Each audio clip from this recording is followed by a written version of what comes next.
All county offices will be closed on Tuesday, December 24th through Wednesday, December 25th in observance of the Christmas holiday. All county offices will reopen on Thursday, December 26, 2019.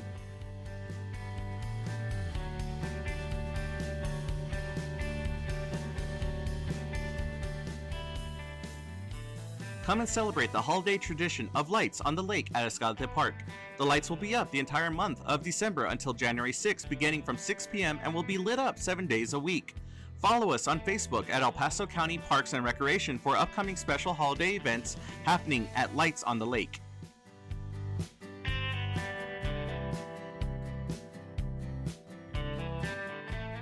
All county offices will be closed on Tuesday, December 31st through Wednesday, January 1st in observance of the New Year's holiday. All county offices will reopen on January 2nd, 2020.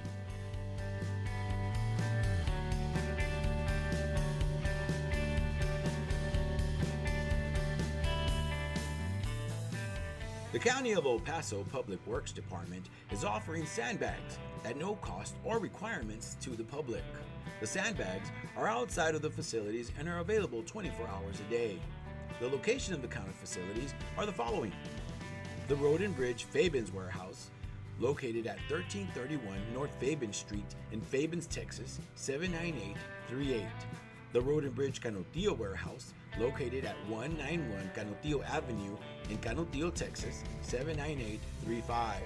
And the Road and Bridge Montana Warehouse, located at 14698 Van Lane, El Paso, Texas, 79938.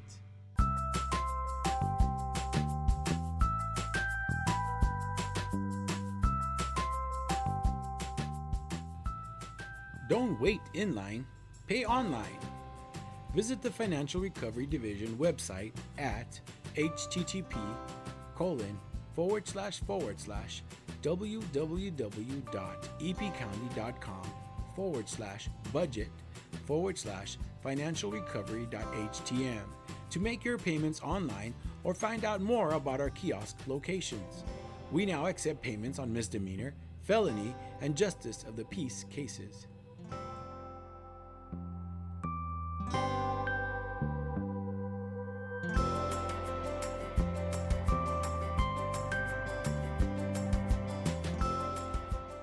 You can now watch Commissioners Court meetings on YouTube.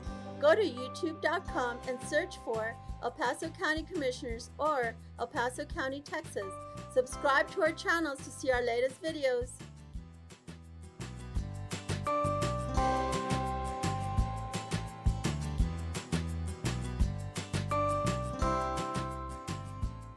Did you know the County of El Paso's Purchasing Department is responsible for ensuring that all items and services needed by various county departments are purchased in the manner required by the state of Texas?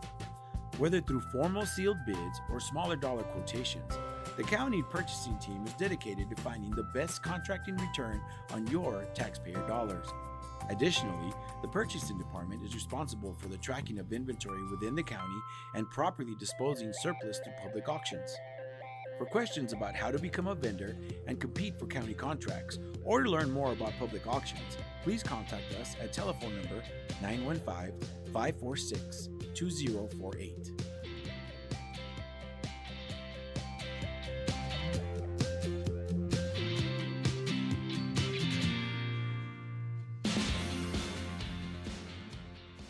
The 346 District Court Judge Angie Juarez Barrid started the El Paso Veterans Treatment Court program in 2012 for veterans and active service members that have been arrested and charged with a felony or misdemeanor criminal offense. To be considered for the specialty court, the statutory criteria includes be a veteran or current member of the United States Armed Forces, including a member of the Reserves, National Guard, or State Guard, and suffer from a brain injury, mental illness, or mental disorder, including PTSD, or be a victim of military sexual trauma, all occurring or resulting from military service.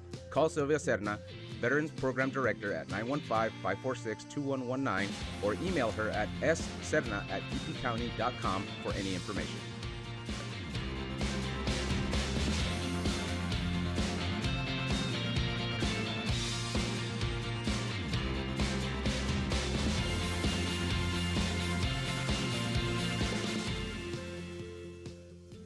Did you know that the County of El Paso's fixed asset control and inventory disposal is handled through the purchasing department? Throughout the course of each business year, the county holds live public auctions to dispose of aged equipment, vehicles, furniture, and other items that are no longer needed. To find out about upcoming auctions or to learn more about the county's inventory disposal process, contact the purchasing department at telephone number 915-546-2048.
Good afternoon. Today is December 5th, 2019. Commissioners Court is meeting in special open session.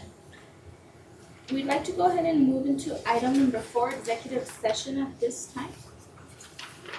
Commissioners Court will recess into executive session to discuss items 4A pursuant to Texas Government Code Section 551.074. Commissioners Court will reconvene to take official action.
Commissioners Court has reconvened into a regular open session. Item number 5, discuss and take appropriate action to appoint candidates to the Emergency Services District Number 1 Board of Commissioners. For this item, we will have no action. Item number 2 from the regular agenda, receive a presentation and discuss economic development strategy and policy recommendations, along with an update on the Historic Mission Trail Comprehensive Master Plan implementation strategy.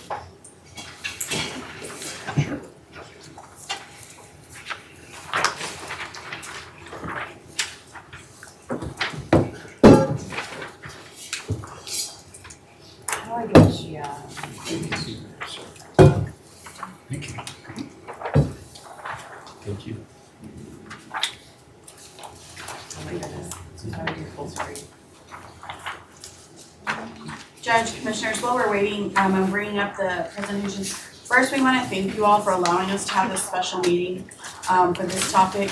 We've talked about putting it on a regular special meeting, but we really need a couple hours of your time to talk through some of these ideas and just observations. And I want to say, since Andrea's come on board, it's really brought a fresh perspective about economic development and really what she has observed and what we've all seen are needs as far as economic development goes that doesn't necessarily align perfectly with our current policy.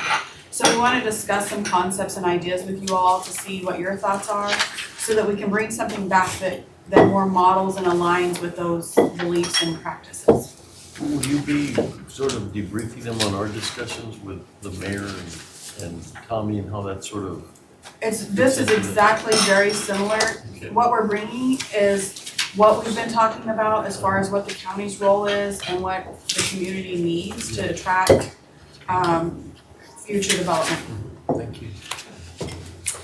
So, thank you, Betsy, and yes, I wanted to echo same gratitude, if you will, the sentiments about allowing us to come and present to you all.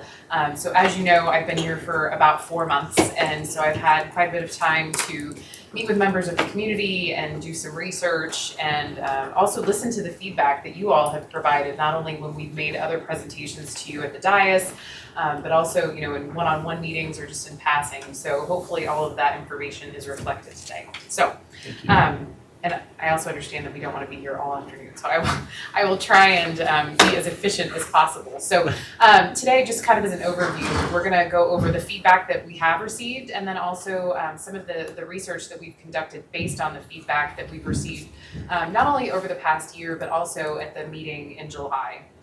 And then from there, we'll go over our basic observations based on that feedback and research, and then the recommended approach that our office would like to take and that we would recommend that you know, we put into a policy format. And then we'll be giving kind of a brief update as to the Mission Trail and some of the work that we've done and the work that we would like to do in helping to get that implemented. So before we go over the basic observations, I did just want to draw attention to the fact that, you know, we have been working on a lot of 381 agreements, especially over the last year or two since the Economic Development Department moved back over to the county. There have been a total of 30 agreements. 2 of them have aged out, if you will, where the contract has been completed, but it's been about a $700 million investment in the community based on those incentives. So we have been undergoing a compliance audit, it's basically what we're calling it, of all of the existing 381 agreements. So you'll notice that there are a few that are non-compliant. That basically means they have not provided us with their annual report. But there are also a few that we have had trouble contacting or that didn't know that the county had taken over the contract for the city, just some various communication issues. There are a few that have asked for amendments, and then there are a number that are also in the pre-grant period.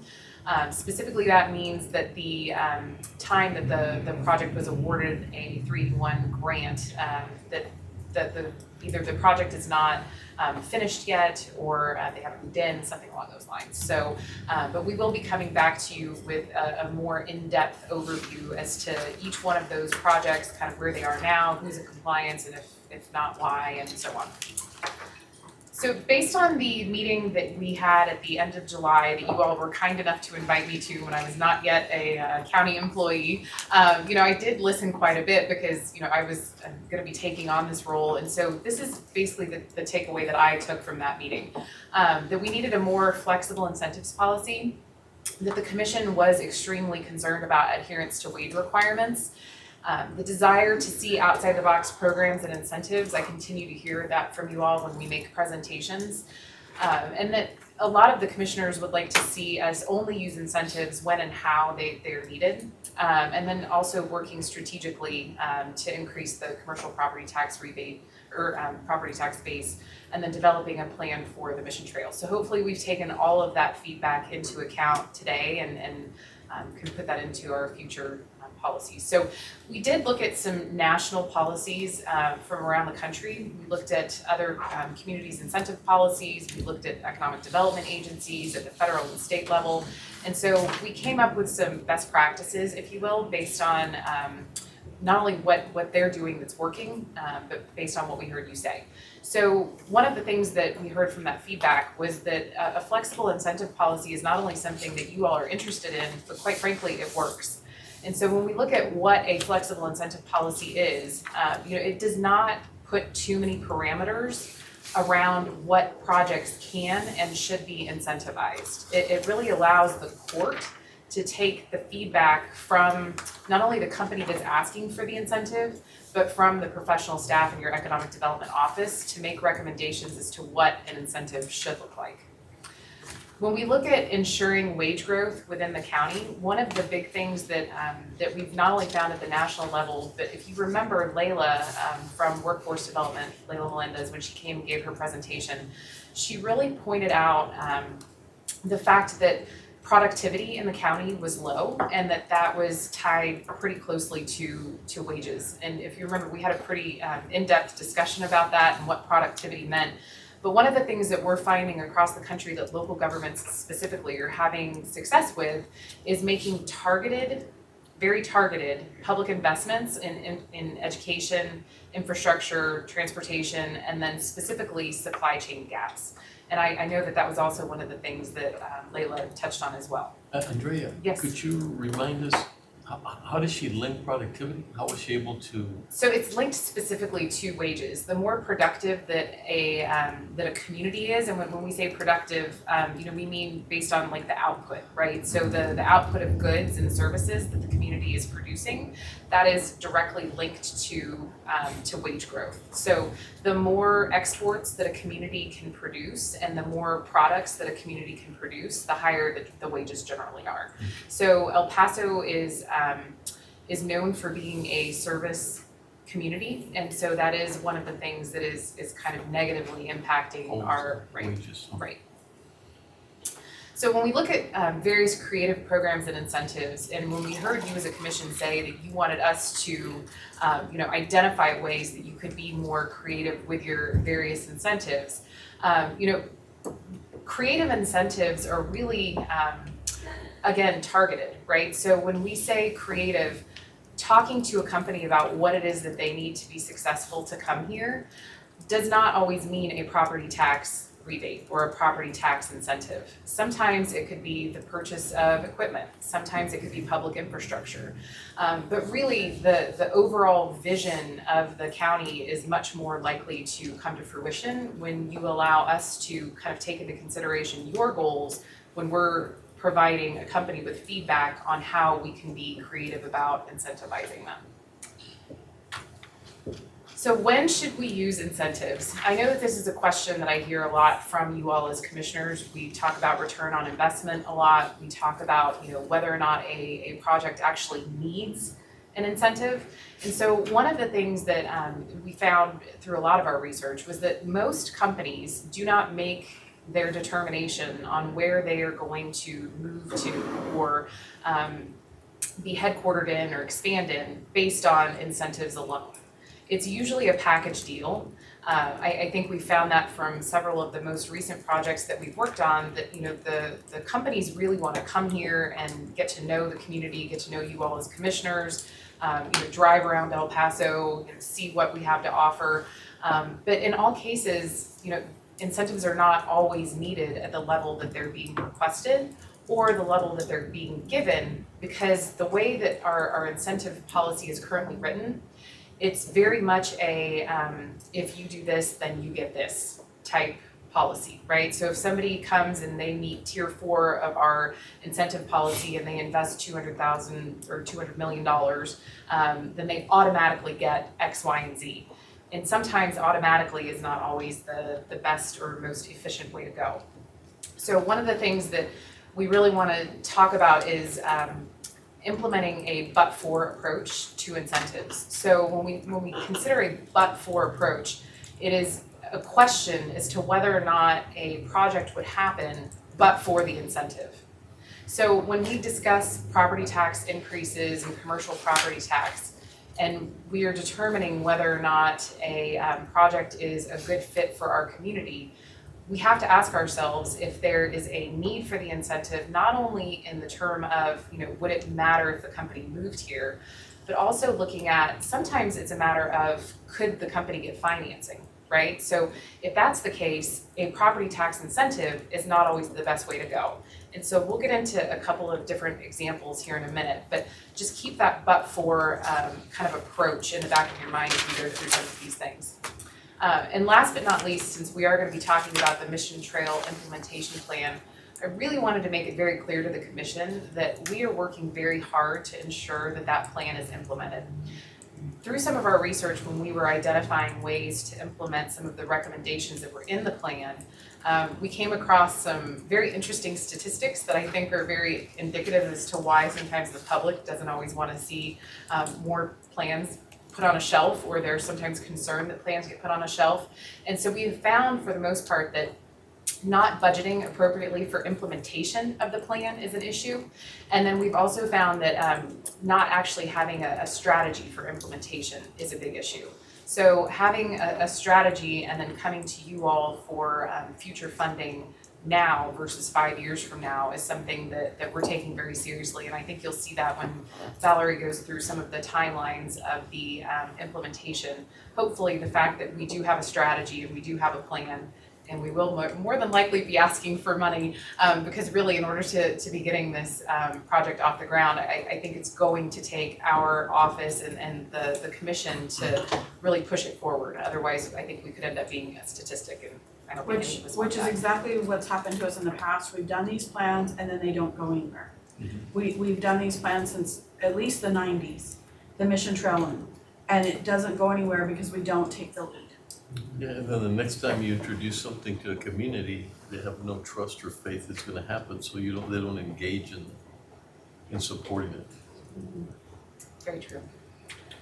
Okay, so just to kind of, Can I just Yeah. comment on our last engagement with the company was interested in how much they focused on if the two governments were getting along, what's the environment, I mean, we had long discussions about how did they feel about being there? Were we enthusiastic about them? great, And it was sort of mind-blowing, right? Because you're typically thinking, what do you want and where's the money and let's just move on. absolutely. But I just want to reinforce what you were saying, that it's a much broader thing that we need to look at and make sure, like the relationship with the city. Right, It's become important absolutely. for people to say, how are you guys getting along and what are some of the incentives that you guys are working on?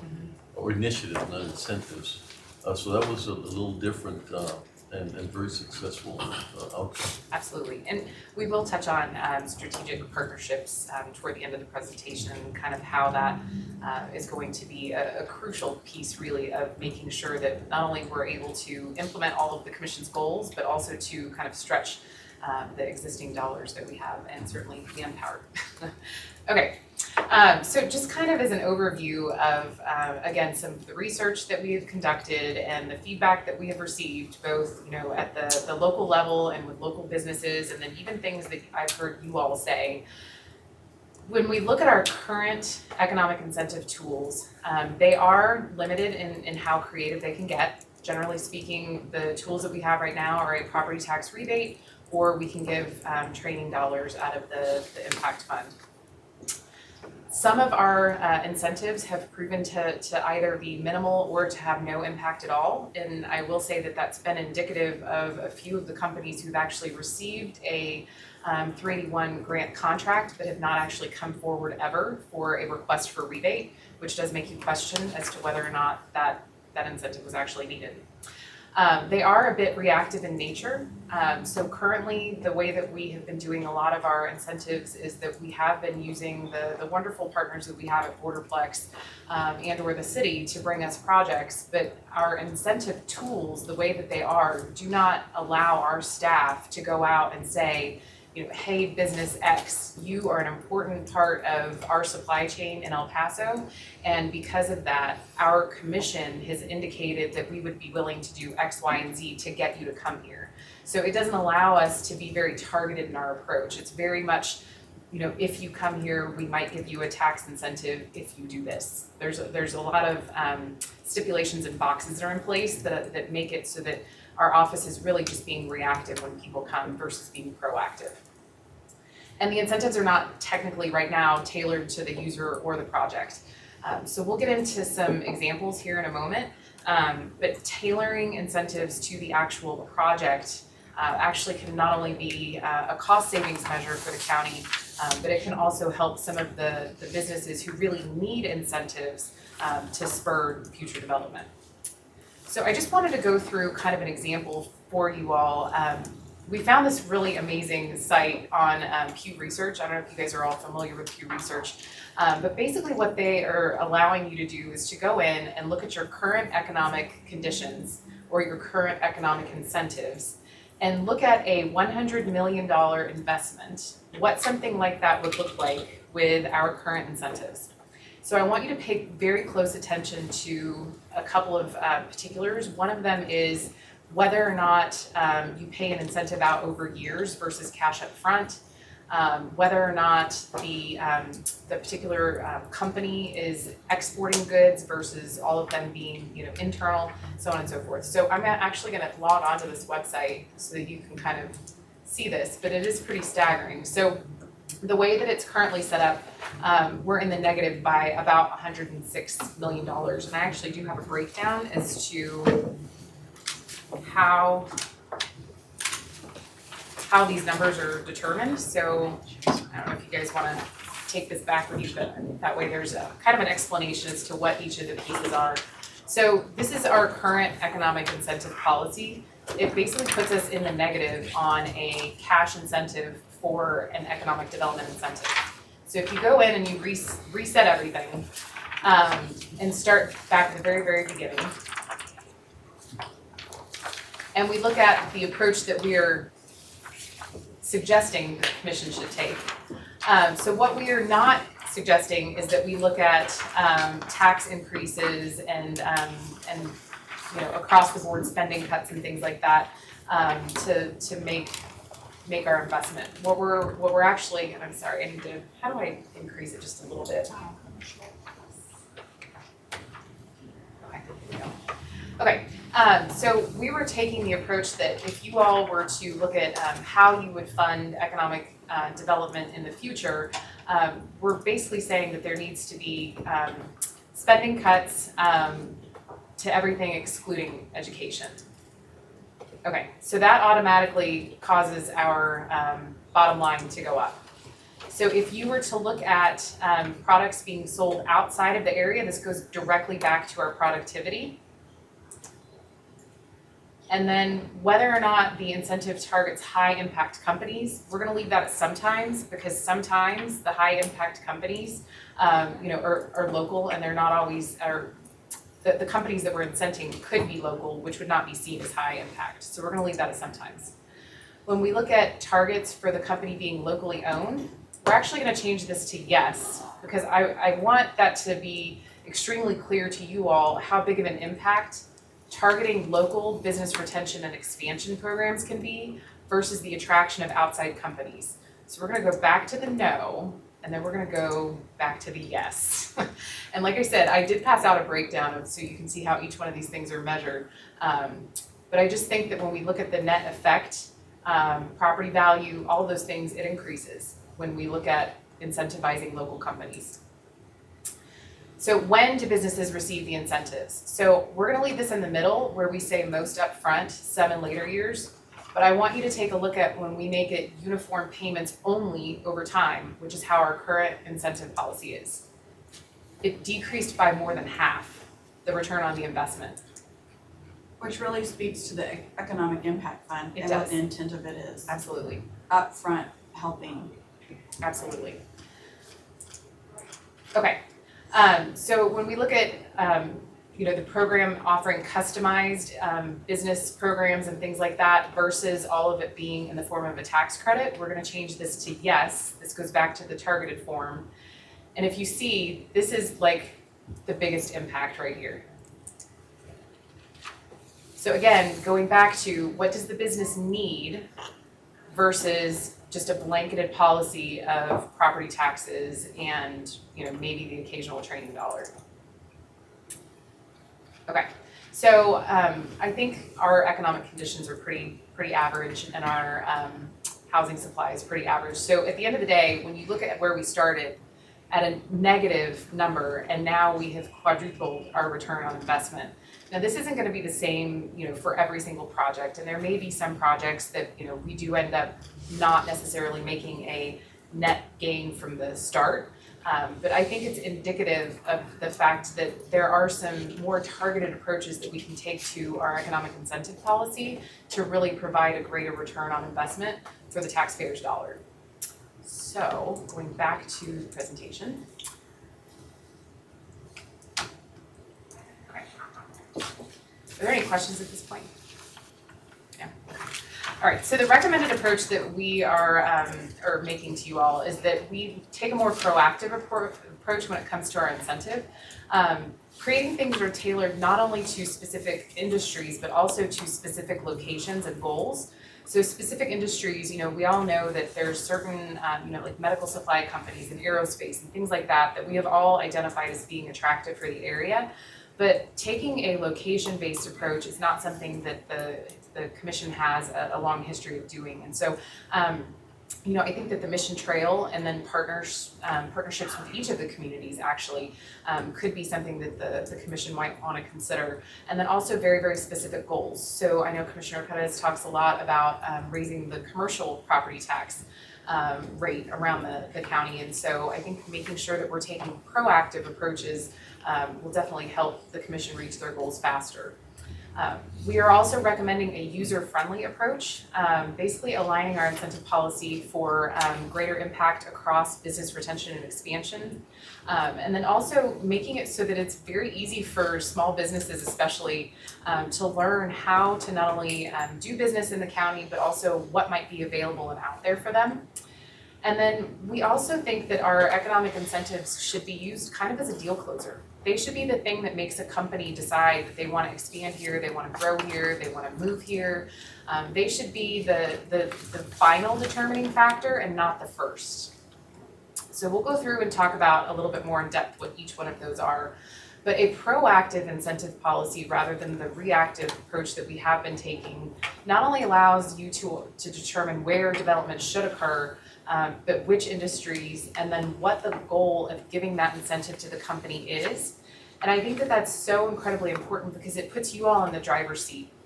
It helps you determine if there is a specific company that you want to get here, what do we need to do to get them here?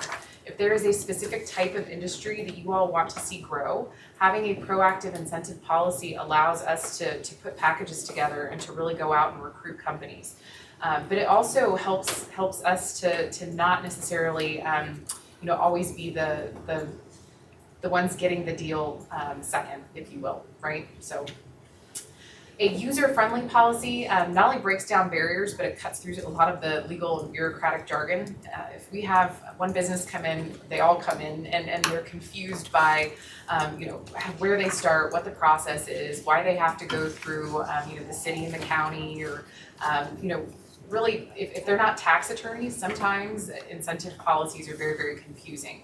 So we are suggesting that we look at putting together a series of very digestible tools and breaking down not only a policy itself, but having addendums that would be very easy for an entrepreneur or a small business to understand. And I'll get into a little bit more detail about some of those tools in a minute. But going back to the deal closer, we really want for our incentives to be something that tips the scale for a project and not something that a business believes that they are entitled to just because they're opening up here in the El Paso area. I also think that, not one size fits all. Some companies may really need some upfront equity in order to get a bank loan. And so, having the county, and HFFI is a perfect example of that. There may be a $10,000 grant that really helps a company be able to get $1.2 million in financing for a large project that would make much more impact from our tax dollars than it would a blanketed property tax rebate. So, based on everything that we've talked about, some of the recommendations that we're making for the policy, which I do hope to bring to you all sometime at the end of January based on the feedback that I received from you today, we are recommending that we change some of the evaluation tools that we are currently using, that we take some of the evaluation tools out of the policy itself and put it more into a standard operating procedure that staff would use, that we implement a but-for clause in our incentive policy that would indicate whether or not a company could or should come here, the burden be on the company to make that proof, if you will. We're also recommending that we create a series of toolkits and targeted programs, and that we start using more strategic partnerships to administer a number of our economic incentive tools. So, when we talk about evaluation tools, we're going to kind of go through what we're currently using for evaluation tools and then what we believe that we should be using. But along that same vein, I do want to make an introduction. So Cindy Rubio is new to our staff. I am considering her our evaluation tool. So welcome to our evaluation tool. She's only been with us for about a month and a half. I think she started October 16th. So and she's already proved to be a great asset to our office. And she asks a lot of very tough questions. She's a UTEP grad with an economics degree, and she's a pretty sharp cookie, so we're glad to have her. So our current incentive process, just kind of as a reminder to you all, when an applicant comes through, we take their application and we look at 4 different criteria. And I know that Commissioner Perez has made mention a few times that everybody fits into business type. And so one of the things that, and I have to say I kind of agree with them, So basically, they come in with an application, we determine which category that they fit in, and then we recommend either a property tax rebate or a training grant, and then we go to you. And that's pretty much it. That's about how much critical thinking our current incentive process takes. The recommended incentive process that we are making is that an application is received along with justification, and this goes back to the but-for clause. Justification from the applicant of the need for incentive and the desired type of incentive to close the deal. And so the reason that we're putting this in there is because we want them to say, I either need a property tax rebate to make this work with my grant, I need $10,000 in cash to make it work, and then show us your pro forma so that we can determine whether or not that's really not only in the best case for the business and the best that we can do as a community, but also if it's in the best interest of the county. So step 2 would be an internal evaluation of the application. So we would recommend that we implement a new matrix tool that would be used, like I said, kind of as a standard operating procedure, and I'll show you what that looks like here in just a minute, along with existing software that we have, and then our new secret weapon, Cindy Rubio. And so from there, we would take the appropriate incentive and take that as a recommendation to you all, and basically put something together that actually fits the project. So I'm going to go through and give you an example of what a project would look like based on our current incentive policy versus what it would in the future. So these are all made up projects, okay? So Hawkins Retail Center, it's a pretty large investment, $90 million plus $120 million in sales along with 1,400 jobs. It really fits into category 4, where it's a large incentive or a large investment. So basically our current policy would say that they were eligible for a 75% property tax rebate over 10 years. We would write up that contract, we would bring it to you at the commission, and you all would make a determination based on whether or not it was it fit one of those categories basically, and whether or not they fit the wages and you all were interested in that project. And I mean, who doesn't want a $90 million investment? But so the way that we're recommending that we take the approach instead is that we have a sit-down meeting with the applicant and we say, what are your needs? What do you need in order to make this deal work? And so in this particular instance, they have asked for $200,000 of public infrastructure, which includes a road, landscaping, sidewalks, and then they have identified that there's a $125,000 financing gap for the first 3-year period that their bank has a concern with because it doesn't put their threshold for profitability high enough to get a loan. So instead of the initial 75% property tax rebate for 10 years, we would make the recommendation that we would fulfill the needs of the organization based on what their bank is telling them, and the total savings to the county is $1.675 million. So it's pretty substantial. So the next project is actually going to cost the county $400,000.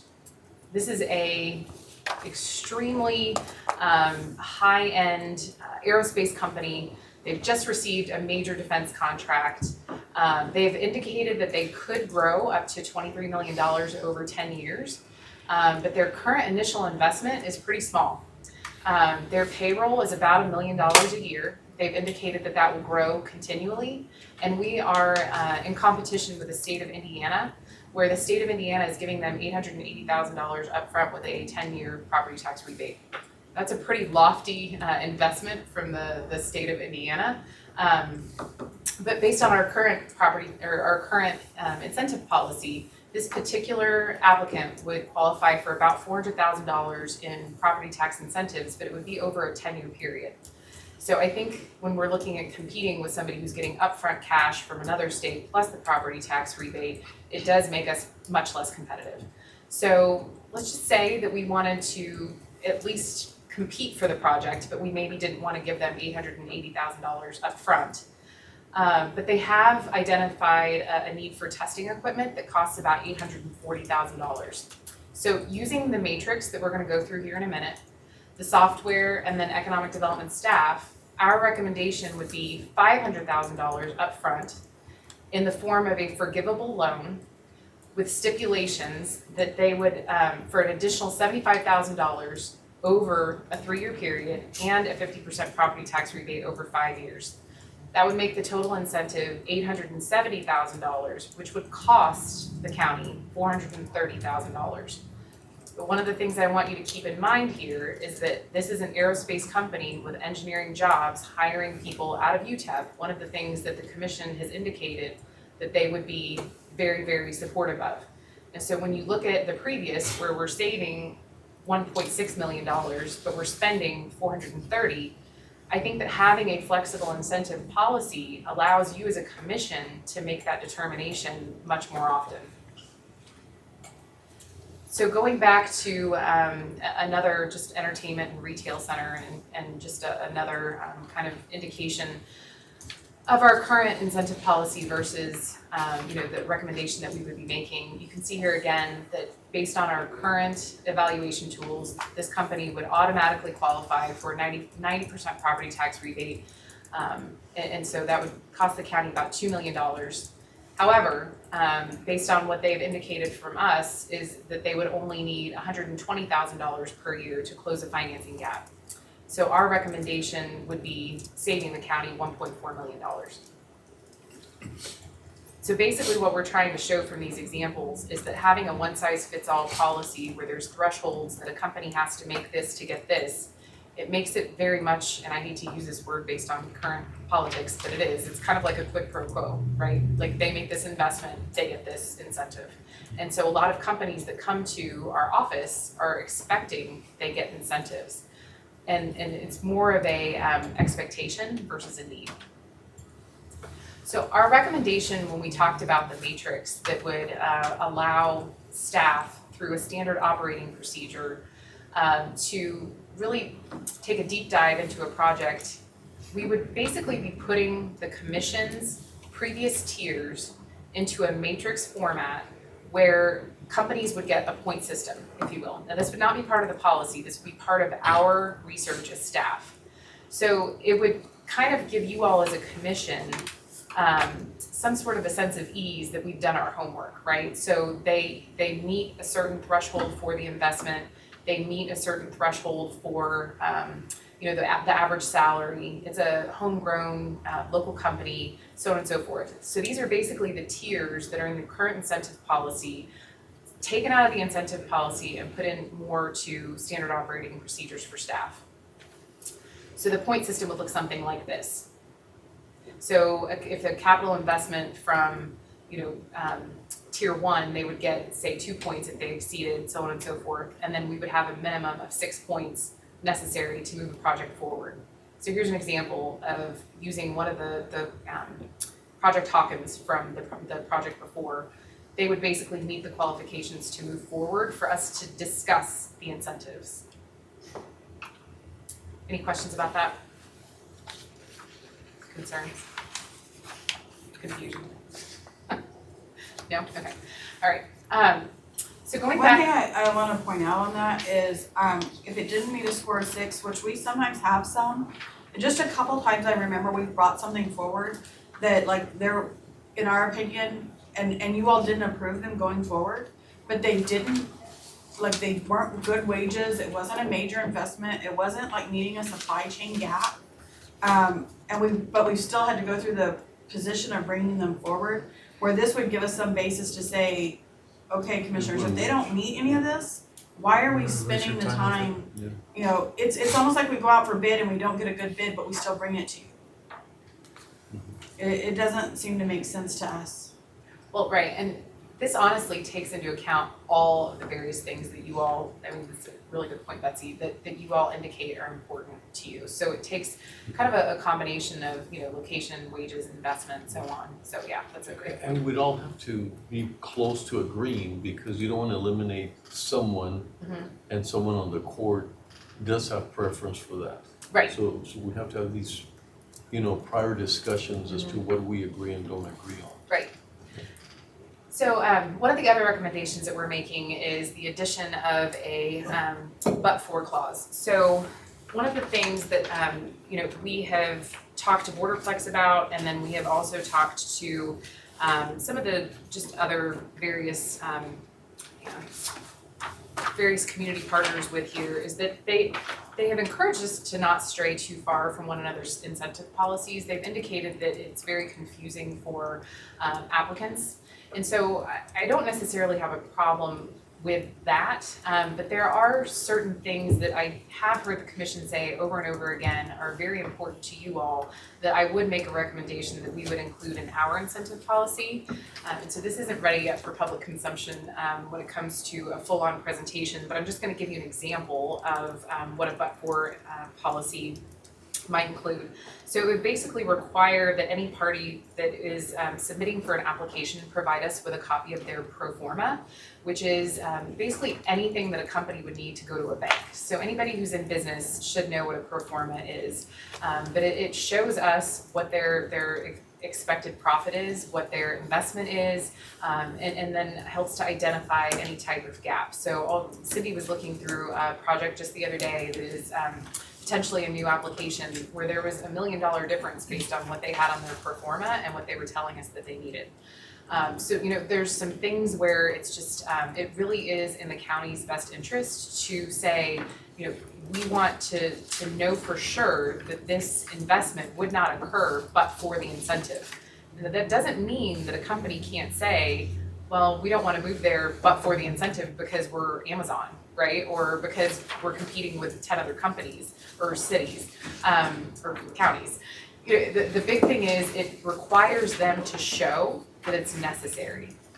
And this isn't something that's uncommon. Most of the time, if they're competing in other communities, they've asked for something very, very similar. Are there any questions about that specifically? Okay, so toolkits, when we talk about toolkits specifically, I'll use an example. The mission trail plan, Valerie's gonna talk a little bit more in depth about what a mission trail plan toolkit might look like. But the type of businesses that are in the mission trail area look much different than the type of businesses who might operate in downtown El Paso. They have different sizes, they have different customer base, the whole 9 yards. They have to deal with different zoning laws. And so what we're looking at putting together is basically a series of mini toolkits where we can show if you would like to operate in this area of the county, whether it's this particular industry, this particular location, we're gonna make things very, very easy for you to show you all of the incentives that are available, not only from us, but also from the state, from other local jurisdictions. We've been working very, very closely with the other communities along the Mission Trail to make sure that, we do provide things that are attractive for their communities specifically. And so we've also now started working with the city of Horizon. And so, really making things so that they're targeted toward the individual businesses. And so when we build these toolkits out, we're going to be coming to the commission with specific programs that we would like for you to consider.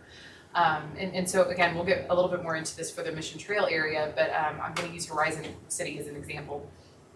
Horizon City has a great number of aerospace initiatives that they have going on there. They have an incubator. There's just a large number of projects that they're really working to spin off. And so it's one of those things where if we had a toolkit specifically for aerospace companies who were interested in coming here, they could know very quickly, very early on, what the commission's appetite was for incentivizing aerospace companies in Horizon. And then they would also know what other community resources might be out there in a very targeted way. Because the way that things are currently written, the aerospace company has to go through the same rigmarole that an agricultural company might have to go through, and they speak different languages. And then lastly, we plan to come to the commission with some ideas for very targeted programs. So here's just a few examples, and we'll get into it a little bit further when we start talking about strategic partnerships. But taking the large economic impact fund that we have, understanding that it is there for a reason, that it is there for large projects, we would like for the commission to consider creating smaller projects. We're talking, $25, $50, maybe even $100,000 for certain projects, to create spin-off programs that would be very targeted towards specific industries or specific locations. If there was a major project along the Mission Trail, that we really wanted to see get off the ground and it cost $150,000, but the return on the investment was, much greater. We're really looking at creating more targeted programs versus hopefully just using the impact fund for hoping that a big company will come our way. Okay, so we're going to talk a little bit about strategic partnerships. So El Paso is a fabulous community that a lot of people are working very hard for small businesses, for entrepreneurs, for agriculture, for all kinds of things. And so one of the things that I have really tried to take the approach with in our office is to team up with existing projects that are out there to help make them better and more robust and to help stretch our economic incentive dollars. So we're going to go through just a few of them because I will more than likely be coming to you all with some larger targeted programs and agreements. But just as an example, we're looking at strategic partnerships that will impact small business, entrepreneurialism, targeted industries, and then also working with each of our communities and heritage tourism. So for small business, I'm just going to give you an example.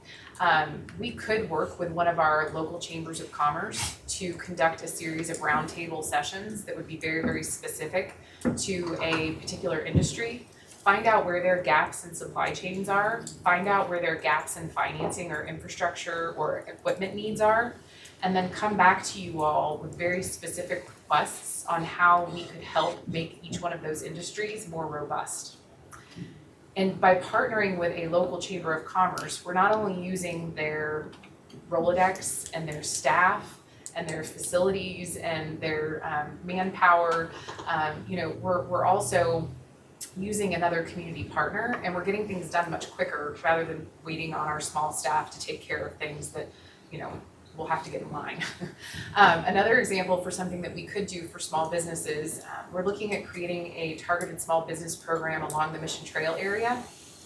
Just by targeting with a local CDFI or by partnering with a local CDFI, this is just an example. If we were to give a or put together a program for around $250,000 for a local CDFI partnership program.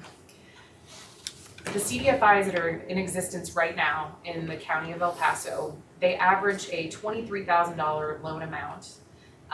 One in particular has a 4% default rate, which is astronomical. Most of our banks don't have a 4% default rate on loans. But they could take that $250,000 and turn it into $1.6 million worth of small business loans that they would then administer and provide technical assistance to, that would be targeted for businesses along the Mission Trail area. They could help us with outreach for those small business loans. They could help us with the marketing of it. But the biggest thing is it cuts down on the risk from the county substantially when they are the ones administering those loans, and they also have a 4% default rate. So those are just a few examples of some of the small business and entrepreneurial programs that we're looking at. We will be, just for your awareness, on the 19th, the county is going to be hosting the Economic Development Office along with the City Economic Development, Borderplex, and a few other partners, a innovation center identification meeting where we're basically going to be looking at how we can identify industry clusters and how we can help make the community around that particular area and designated zone more business friendly. So, changing potential zoning laws or, adding signage, adding lab space, just a number of outside the box type things that might be extremely appropriate for that particular industry cluster, but then helping to market it that way. And then when we look at VRE changes, so there are some new approaches that our office is going to be taking for business retention and expansion. There are literally thousands of companies in the county of El Paso, and currently the way that our office has been run, we've had one person who has been in charge of all of that VRE. So when you look at one person who is in charge of meeting with thousands of companies, and we saw before the extreme impact that local investment and expansion can make, I felt like that was an underserved area in our office. So we are going to be changing our approach to business retention and expansion so that each one of our staff members is responsible for business retention and expansion in a particular industry. So basically our staff is going to become experts in, one person aerospace, another person defense, another person medical equipment. We've got a manufacturing and supply chain expert, if you will, in Maida, who's done this for years, worked for the city of El Paso and the city of Las Cruces in supply chain management. And so really taking the talent of our staff and having them become immersed in local business, and when I say immersed, about 20 to 30% of their week will be specifically spent on business retention and expansion efforts. And I think it's important that you're all kind of aware of that change. And then we already kind of touched on some things with partnerships for and with municipalities, but we have been in talks with both the city of, well, actually all of the cities about potential projects. And again, just reiterating that our dollars go further together. And then I won't steal Valerie's thunder with some of her discussion with Heritage Tourism, but we've really been trying to look at how we can stretch our dollars. So at that, I'm going to hand it over to Valerie if nobody has any questions based on any of the 9. Yes. Judge, Yes, sir. one is with respect to economic development. Are we still tied with the back years ago? We started the tours where bringing companies into town and give them a tour of El Paso. So we are doing that somewhat with Borderplex. Yes. Yes, we are doing that with Borderplex. In regards to large industry like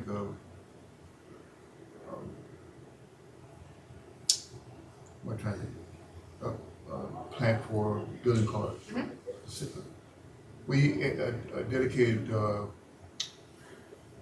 out in northeast El Paso, where the power plant is in that area. We did 1,000 acres of land for the purpose of a large manufacturing company coming in. So you just be aware of that. And so, for example, if we already have an opportunity, we have already said, it's still, well, let me do this, say this to you. Check on that, make sure that no one has changed that, because I know we did it several years ago. And so it's on Stan Roberts Drive, for North Seaside where the power plant is. Okay. It is still in play. I know we've had a company look at it in the last 2 years. And when they came, that was one of the properties the city was proposing they consider. But they did not, that one has not come to fruition. You know, but I will say, one of the things, going back to kind of the proactive approach, that, you know, we could eventually bring to the commission, once we've had the opportunity to meet a little bit more with some of the industries that the commission has indicated that they want to see grow. I'm just gonna throw out aerospace as an example, because we talked about it.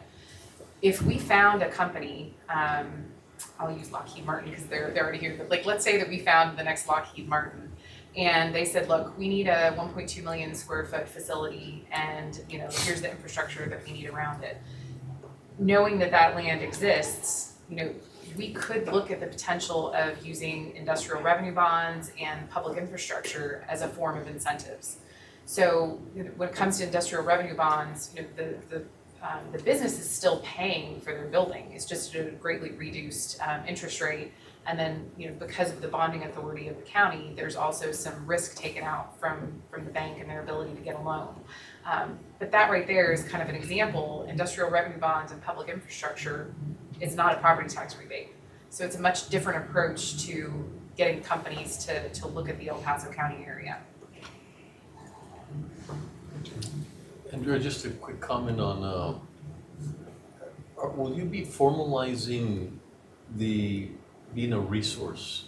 You know, because we had an experience where Valerie was very instrumental in offering, you know, options and you know, a lot of these things that the person didn't know about. Mm-hmm. And so are we gonna formalize it, or is it just gonna be sort of a collateral component of?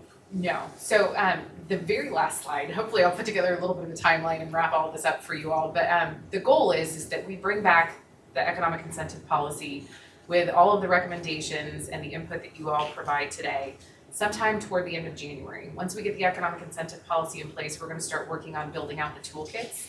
And we'll do the toolkits based on, you know, the resources and things that we already have put together. But when we talk about, you know, being an expert in something in particular, it really does help us also to compile all of the resources to find out what's out there, so that when a company comes in, you know, we can show them, hey, if you want to be successful in El Paso County, there's 15 other resources, ourselves included, but here's all of them in one neat package. I just wondered if there, because we can't quantify sort of how we, you know, we could help a lot of companies, but then we can't really go and say we contributed to the company coming in and so forth. Right. So I was just wondering if there's is there a partner that can do that better than we do, that we can just sort of send to and let them do the resource components, or? So kind of. So when we talked a little bit before about some of the strategic partnerships, so I've been out meeting with the different universities. The UTEP team has been extremely welcoming. We've met with just about all of the major departments there, and we're looking at getting a fellow from the Loya Center. But one of the really unique things that the Loya Center is doing is, from the entrepreneurial mindset, they're looking at things for potential UTEP graduates who are interested in starting a technology business, what the resources are for them from start to finish. So they've kind of started the groundwork for that, but it's in one particular industry. So one of the things that we have found is that there are a number of things out there that are very industry focused, if you will, but there's not kind of like a one-stop shop of, if I want to do business in El Paso County, where do I start? And so what we're looking at doing is kind of being the electronic resource for those things. So we're not necessarily saying that we should administer all of the programs, if you will, but eventually I would like to get our department to the point where if somebody comes in and they want to, start an agricultural research company out in, you know, the Favens area, here's from point A to point B, what they need to do it. Here's how the county can help, but here's all of the other resources. So we're certainly not trying to be all things to all people. We're just trying to show them where to go. Okay, and then finally, just understanding some of the companies that didn't come in and why they didn't, like the one that fascinates me is like Blue Origins, going to Van Horn, I believe. And so what was that about? Like what created that opportunity for them that we didn't have? So I actually did ask Borderplex for that information, and they said, well, ironic enough, they have started compiling that same data to reach back out to people to find out why they didn't come. That's an interesting. Yeah, but Blue Origin is one that's on my list of people to go visit. So I've been trying to get to everybody's office, but it's, yeah. Well, thank you. Yeah, absolutely. I would Any other- imagine it's also geography and the nature of Yeah. of what they do, right? The rocket launching into space. I mean, Yeah. it's hard to. I mean, if there's folks in Fabens that are complaining about what's happening at UTEP, you know, and the sonic booms, but I guess it's, you know, one of the few areas where I guess we can launch things into space. Yeah, Very few they people. have indicated though, it's my understanding that they would like to increase their partnership with some of our local universities. So I do think that there is gonna be some Yeah, more 'cause- Blue Origin tie-ins. So they're Yeah, not 'cause technically here, but Well, there's Yeah. things that they can do over there, but there's things that we could do here from Absolutely. a supply standpoint, from just not allow them to say, okay, we're not gonna be there and not Sure. tap in and say, well, is there something, a partial part of the business? Right. Because that's a great outfit. So. absolutely. Well, and again, that kind of goes back to why I do think it's important that our actual incentive policy be much more flexible, that we take out, you know, the tiers and things like that, because having it the way that it is right now, it does not allow me to go out to a Blue Origin company and say, you know, hey, what is it that you need to set up a satellite office in El Paso? You know, is it just office space? Do you need, I don't know, It's workforce? almost all or none kind of approach, a I little mean, bit of that. It kind of is, yeah. So, Okay, thank you. yeah, absolutely. Do you want to try to place this ballot?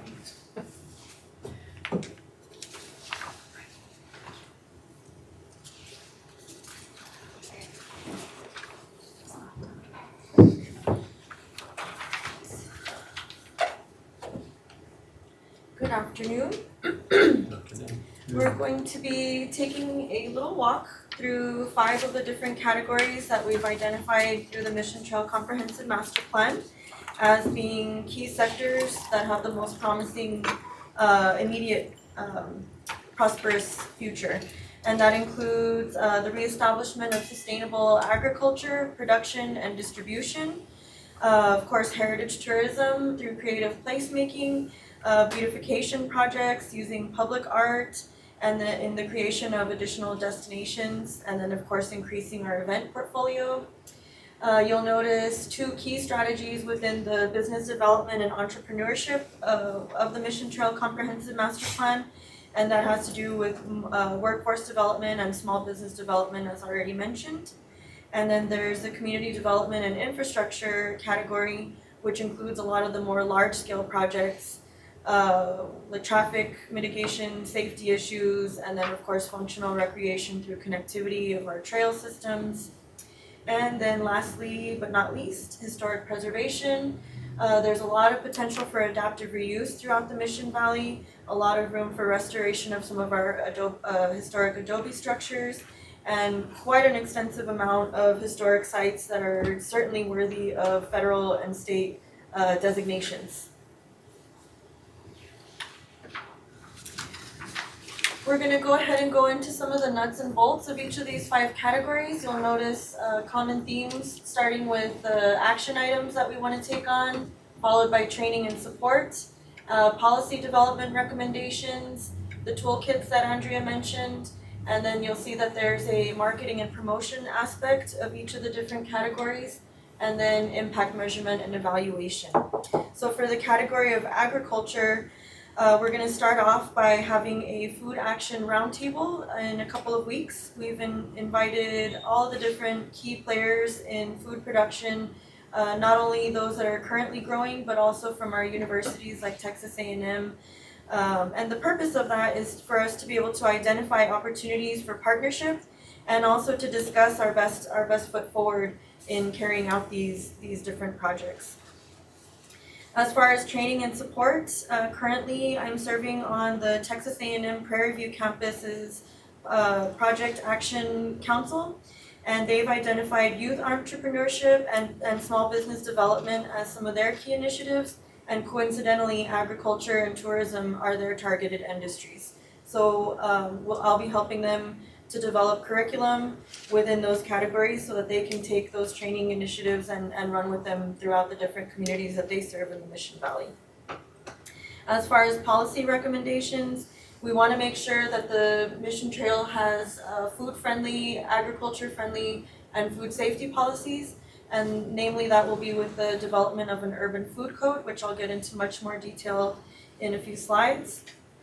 And then as far as toolkits, one of the big questions that we found with regards to urban agriculture is what is it that keeps our very few growers that are currently producing food from making it beyond the farmer's market?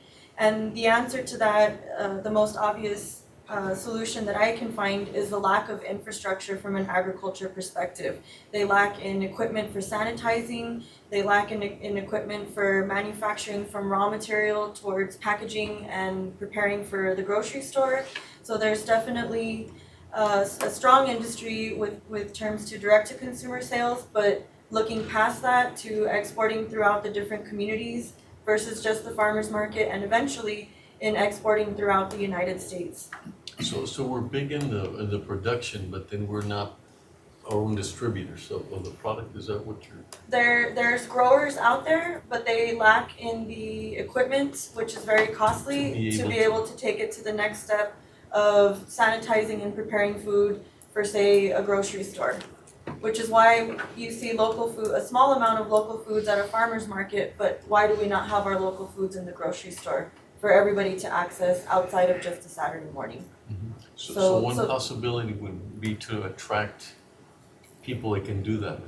We have people who can do that. We need to be supportive of them, maybe with grants or small business loans that can help them get from growing food to preparing it for the grocery store or preparing it for a restaurant.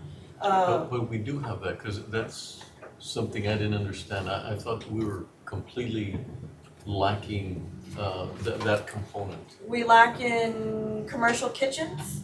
Some growers have land, but they don't have a place where they can actually prepare their product.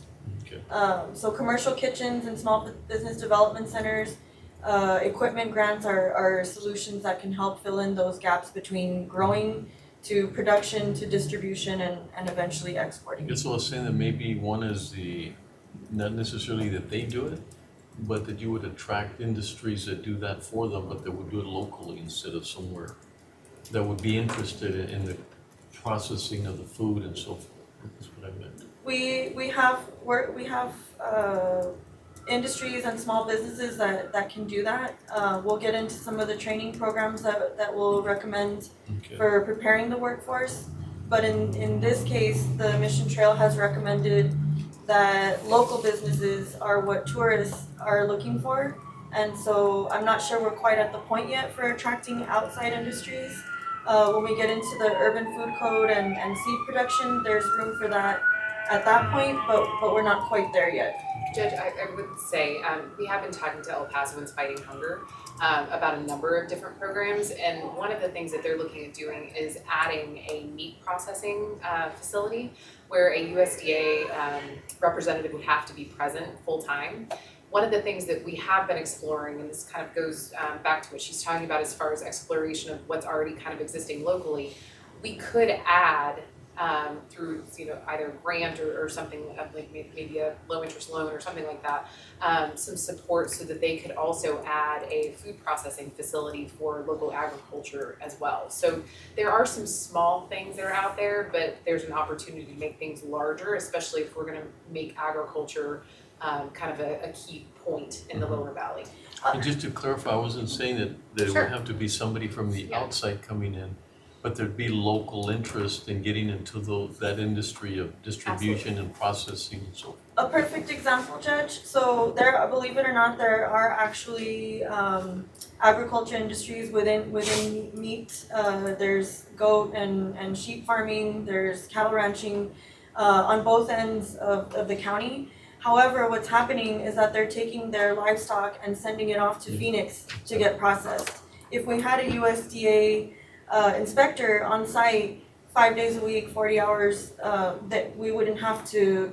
That's where all the money is in the big part of the money. Yes, and so if we can help fill in those gaps, then we don't have to ship out. Same thing even with cotton industries. There's only one cotton gin in the entire county, and so the raw material gets shipped off to California, and our local growers are missing out on those economic opportunities. Excellent. Of course, so the marketing and promotion aspect of this will be on the ground in this case, actually approaching growers who are already producing food and letting them know about our available programs. And then as far as evaluation, Auburn University and City of San Elizario are really taking the lead with scientific-backed research. They're collecting all kinds of data from growers that are currently in business and will be helping us with impact measurement throughout this whole entire process. Do you know why Auburn got interested? I mean, that's sort of out there, right? Like Auburn in El Paso. I'll get into more depth with that when we get to the urban food code. I definitely was interested. I thought it was kind of interesting how from way far away they got interested Well, in. and when we learned why they're doing it, It started because of their bees, because of the bee population. Oh, They okay. started their interest with that. That's interesting. Yes, definitely. Okay, so from a heritage tourism perspective, one of the things that we heard from the county's strategic plan is the desire for an increase in large-scale events throughout the entire year. And so we've identified one that we'd like to start off with is a desert food festival. We're going to be investing in urban agriculture industries, and this is really a chance for us to show how El Paso can be a leader in culinary and agro-tourism, showcase our desert food culture, which is very unique to what you would see in a grocery store or even in other communities, and believe it or not, is what attracts a lot of eco-tourists to our community. We'd like to look at complementing and partnering up with the training programs that are already existing. EPCC has an excellent culinary arts program and a hospitality program. We also know that UTEP's history department and museum studies programs will be great resources for workforce development. And as far as policy issues, we're looking at the restrictions from the HOT code. Currently, because we are a special rules and special authority county, this is just an example, we're not allowed to use our revenue for directional signage, of which there's a huge need in the Mission Valley. We have great historic sites, but tourists don't necessarily know how to navigate through and find them. So that's something that the Commissioner's Court might be able to advocate for at the state level, and that our department has been in preliminary talks with how we can approach that issue. As far as toolkits, we are almost finished with the procurement of our tourism tracking software. This is really going to enable us to directly measure how certain events have, if at all, impacted hotel occupancy, and also to identify where there are gaps throughout the calendar year that we need to fill in large-scale events and programming to continue and attract tourism at a steady pace. As far as promotion, we do have an advertising budget that will need to be increased. There's another consideration that the court might want to take a look at, which is the dedication of general funds for signage so that we can address that issue immediately rather than wait for the legislative process. And then our impact measurement will be, again, with the tourism tracking software and also in seeing increases in our hotel occupancy revenue. Let me ask you this, on the tourism tracking, we had an event last night at the Haskins Center, and I would think that maybe 85% are local residents, but all the people that are involved in bringing this act together, they said, and I counted about 20 semis out there, so there's a lot of people that came into El Paso to make this happen. How do you track something like that? So the beauty of the tourism tracking software is that it contains a whole database of all the different hotels that are here in town, and it measures their occupancy from month to month, also on a quarterly basis and an annual basis. So with these monthly reports, we'd be able to take an event such as the one that you just measured and look and see how the hotel occupancy increased, if at all, within the hotels that are there in that area. And it specifies So, where like- they're from? as well? Does it specify where they're coming from, or just that they occupied the, I mean, can you get to that level of information? We do that currently with hotels that are tracking where their occupancy is coming from, and then also at the historic sites, we ask them to collect zip codes. And this is of course kind of a sensitive, not everybody is willing to divulge that kind of personal information. And so the tourism tracking software helps us to actually pinpoint the rates of occupancy at different times of the year. Just on a side note, that also ties back into some of the studies we've talked about, not just the cross-border, but the Buxton, like there's a company, and I refer to the company because they're one of the well-known ones, but like we are all so, like nobody is as stealthy as they think they are. We are all telling our habits. Your credit card company knows when you spend money out of town, and it'll say, hey, is this you?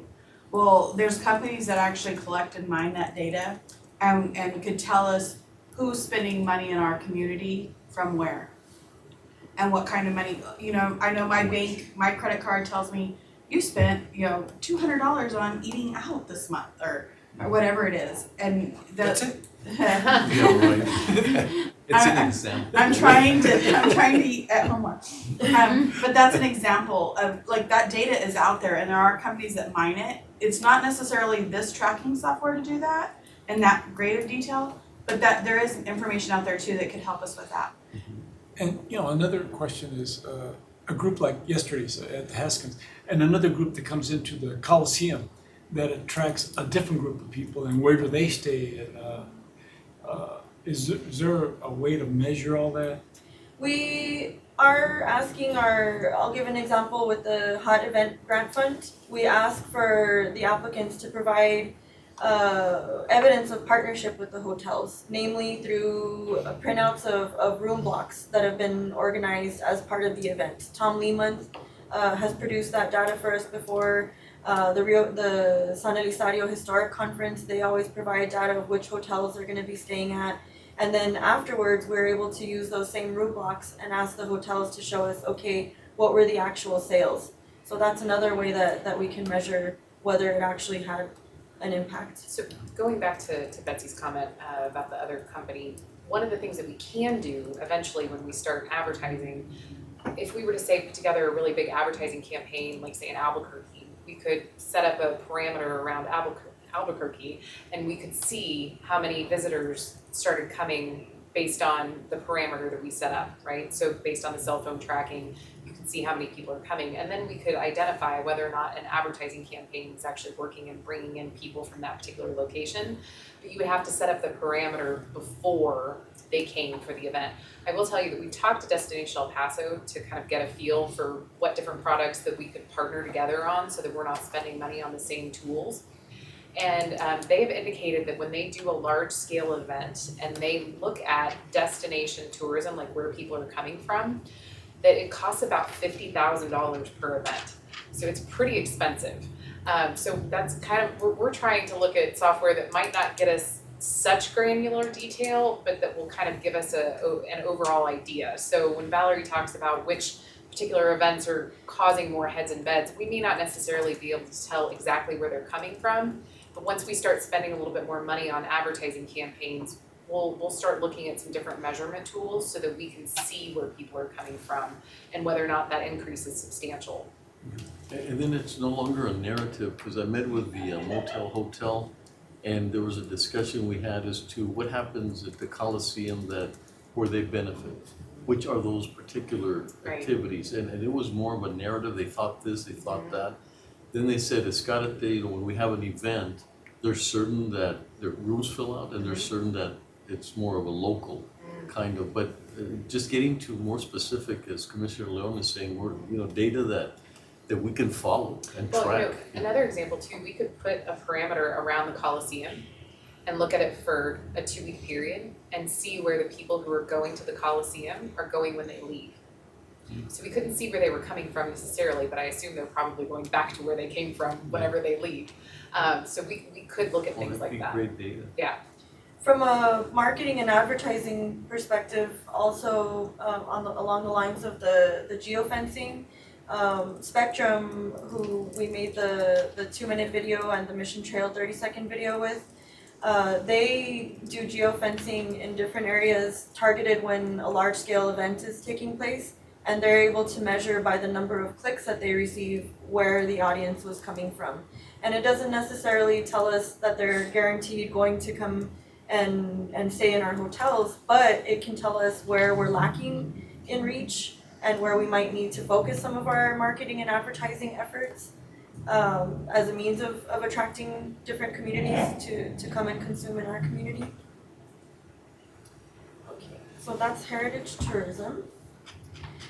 Moving on to business development and entrepreneurship. So our first action item, which is really has been on an ongoing basis already, meeting with our different small business development programs to identify different ways that we can partner up or turn over different businesses that are looking to expand in the Mission Valley for technical support, including our Small Business Development Center, of course, People Fund, Lift Fund, all the different CDFIs.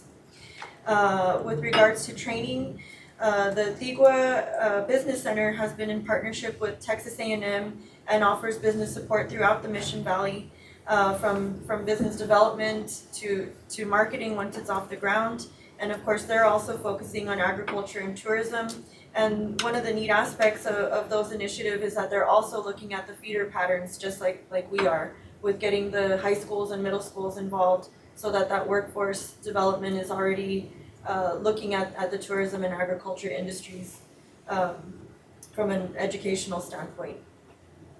And then in terms of policy, one of the things that's mentioned throughout the market study that was done as part of the Mission Trail Comprehensive Master Plan is the focus on supporting local artisans, local businesses. Tourists, when they come to El Paso, they don't want to see Walmart and Target. They want to know what kinds of arts and crafts come from our community. And we have, believe it or not, quite an extensive amount of local talent that just really needs a little bit of support. And these local artisans and mom and pop shops are really what add to that sense of place in terms of creative placemaking. So our toolkits will reflect as such when we put together different grant programs, technical support programs, targeting specifically the tourism and agriculture industries. And then of course, again, promotion and marketing, really offering small businesses with pointers on how they can market themselves, or perhaps even sharing some of our marketing and outreach tools with them. And then impact measurement will be quite obvious with the amount of new agricultural and local business expansion within the region. Moving on to community development and infrastructure. Currently, actually as of next week, we'll be launching a new infrastructure subcommittee as part of the Greater Mission Trail Development Committee. This is in partnership with the county's Public Works Department, the County Water Improvement District, and the Historical Commission. We are looking to identify not only projects that are already underway, but wanting to avoid any overlap, make sure that all of our different plans are continuous and in alignment with all of the other large-scale projects that are being proposed. This is where we'll be looking at getting TxDOT and the Camino Real Mobility Authority, all the different high-stakes, large-scale project players will be part of this. And this will be bringing back eventually, within the next couple of months, for feedback from you as far as the direction that you'd like us to take in the establishment of a nonprofit. This way we can expand our fund development beyond just where we're currently limited to state and federal funding, to foundations who might contribute, the business community might contribute. This will lead into the establishment of public improvement districts, once the zoning issues are addressed, which leads to the next slide. First off, our action item for expansion of historic preservation is the re-energizing of the Historical Commission. Their retreat is coming up on January 25th, and they have asked for your presence. They would like to have a question and answer session with you as our Commissioners Court, and Betsy, you're also invited. They would like for you to participate and to hear straight from you as to the strategic plan, really in getting them to focus on the county's goals as part of their project undertakings moving forward. Adobe restoration is known as being very labor intensive and a community effort, and so we'd like to implement an Adobe restoration workshop. I mentioned earlier that there's quite a few structures throughout the Mission Valley that are in need of restoration, and we want to make sure that it's in accordance with the National Park Service guidelines. And so these types of trainings and technical support will not only help us make sure that we're adhering to guidelines, but also to offer them technical support for historic preservation tax credits. That's not limited just to downtown. We can certainly take advantage of those programs out in the Mission Valley as well. And then our policy. So the Mission Trail Comprehensive Master Plan has a complete framework for addressing all of the different zoning ordinances that are in place currently among all three municipalities, Socorro, San Elizario, and Isleta. And then of course within the tribe, we want to make sure that the design guidelines are much more feasible for property owners to navigate through. Currently it's kind of a smorgasbord, and so property owners are confused, and this is why we see a lot of the urban decay out there. Taking advantage of our universities, we have right here in our community Texas Tech School of Architecture. The University of New Mexico School of Architecture has also taken a huge interest in the Adobe restoration potential in the Mission Valley. And so we'd like to take advantage of that interest and use them as a resource for the community. And then once these projects are completed, this really will contribute to the recreation of the Mission Valley as a destination for tourism. There will be much more room for celebrations and relaunching of different historic sites to the public, increased events and programming, and then we should see a lot of expansion in our visitor portfolio, in new exhibits being launched. So moving on to the Mission Trail Toolkit. Current tools that we have in place are Healthy Food Financing Initiative, which there's room for expansion into the urban agriculture spectrum, the Small Business Development or the Economic Impact Fund, infrastructure grants that we talked about with regards to filling in those gaps in access to agriculture equipment and commercial kitchen space, and then of course technical assistance. This is a crucial aspect that needs to be ongoing, whether it's a current business in place that's floundering or is looking to expand, or a startup. And now this brings us to the proposed urban food code. I'd like to introduce it as basically our ultimate goal is to put El Paso County back on the map as a leader in sustainable agriculture and food production.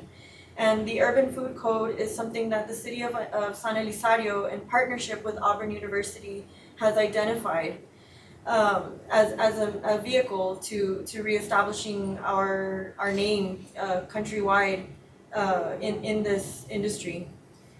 And this is at no cost to the county. The city of San Elizario is looking to adopt their Urban Food Code written by Auburn University in the springtime. They're using this first year to collect data so that it's science-backed. And I mentioned earlier, it started with the bee pollinator project. So the Camino Real, historically speaking, going back thousands of years, has resulted in, to this day, a very diverse honeybee population in San Elizario. And initially, the Auburn research team, out of fascination with honeybees as a potential for livestock, came to City of San Elizario, approached them. They said, yes, absolutely, let's reinstate our honey production as a cash crop. And then came the issue of, well, we need to look at our soil restoration. We don't want honey that's just coming from cotton because there's pesticides that wouldn't be safe for the public. And so the Urban Food Code would basically help provide a framework for all three municipalities, or really the municipalities countywide, to not only help these small businesses get their agricultural industries expanded, but make sure that the food products that are being produced are safe for the public to consume. certainly if we're going to be looking at feeding our own communities and addressing food insecurity, but also if we're going to begin to look at exporting our food products outside of El Paso. And it is our hope that with the adoption of the Urban Food Code as a framework for municipalities to adopt, that we can capitalize on our unique cultural food industries and also the trendiness of ecotourism and agrotourism. Are there any questions? No, you know, Andrea, I know of a restaurant in the Five Points area that has been very successful. They recently expanded to the downtown area. Now they're looking to expand further to the east side. Is it something that we'd be interested in insofar as over to the Mission Trail area? Or do we not care as long as they expand? Well, so I think there's a few things that need to happen along the Mission Trail regarding infrastructure. But if we had a business that was interested and willing to move over there now, but needed some help maybe with some of that infrastructure aforementioned, I certainly think that at some point we are going to have to start doing that. So, working with the different cities to either create public improvement districts in certain areas where we want to encourage retail, or doing it on a case-by-case basis. But yes, I think in the future, if you really want to increase tourism and get additional people in that particular area, then yes. And I would be happy to talk to them. So Valerie and I. Are you talking about House of Pizza? No, I'm talking about Salt and Honey. Oh, okay. They're a perfect example. They use local foods in their menu. One of the strategies that Auburn University has identified, they've been doing bee hotspots where local businesses, including restaurants, as part of the beautification and establishment of forage for bees, is that and it's very it doesn't cost a lot at all. It's literally just a container garden of cilantro or basil or mint, all different types of culinary herbs that have a world value, are very likely to be successful in our climate and add beauty, and also introduce to the public what urban agriculture could look like. And yes, we absolutely care about restaurants reestablishing in the Mission Valley. I'll tell you, aside from tourism and restaurant industries, and agriculture is being identified through the market study as the most likely to be successful, versus office space, for example, that they identified is not at all in high demand. But restaurants are definitely identified as not only a need for improving quality of life of residents, but also for attracting outside visitors to come and consume. Yeah, the Paso del Norte Trail has identified that as how can we attract along the trail where people can eat healthy, that they can be, the excitement, you're a runner, whatever, a bike, but there's a place to stop that you could get healthy food. So combining that really is the synergism about that is very powerful. Well, the first few businesses to go in and really make investments in specific areas, they're taking a lot more risk. So when we talk about, the potential of incentives, to me, the first few are really the ones who will more than likely need the incentives for a little while, just because until we can get people used to going out there, The branding part is really expensive to get people to go there. Then the next one sort of benefits from the first one and so forth. Absolutely. Thank you, gentlemen, for listening. Very nice. Excellent presentation, Melanie. Thank you. So we're going to close up this particular presentation. Then I have a whole other one for you. Who's excited? Talking about just quickly the way ahead, because I'm ready to get started, and I know that our team is too. So what we're wanting to do is take, like I said, the updates to the economic incentive policy that we discussed and recommended, bring those to you toward the end of January and have them implemented relatively quickly. And then from there, taking the feedback not only from the roundtable discussions that we're going to be hosting over the next month, but also hopefully that we can partner with some other organizations to focus on specific industries to have additional roundtables, and then really look at targeted programs. And then around Q4 of 2020, have some very specific programs and toolkits lined out for you all to adopt. So we do have some programs that I think are a little bit further along than others that maybe in the springtime we can bring some small business programs and things like that specific to the Mission Trail to you. But when it comes to, like I said, building out larger business retention and expansion opportunities, maybe some redevelopment districts, all kinds of fun things, those would probably be coming to you around Q4 of 2020. Before the team goes through and puts the time and effort it's gonna take to, modify and propose a policy, we basically wanna make sure the concept of this more flexibility and not just saying this is what we'll give to anybody who comes, but analyzing what is the gap that's needed to be filled to make it a successful project here. Is that a general concept that you all are in agreement with? Well, I think we have evidence that when we present, we have certain questions and concerns and we're not as comfortable with, so I think what you're doing is sort of getting the basis of our discussions.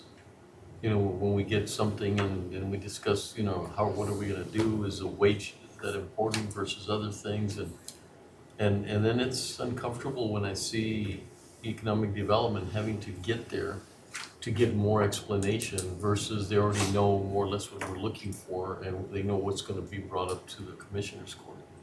Because it's a couple of times they got there and we had to say, well, we don't want this, we don't want that.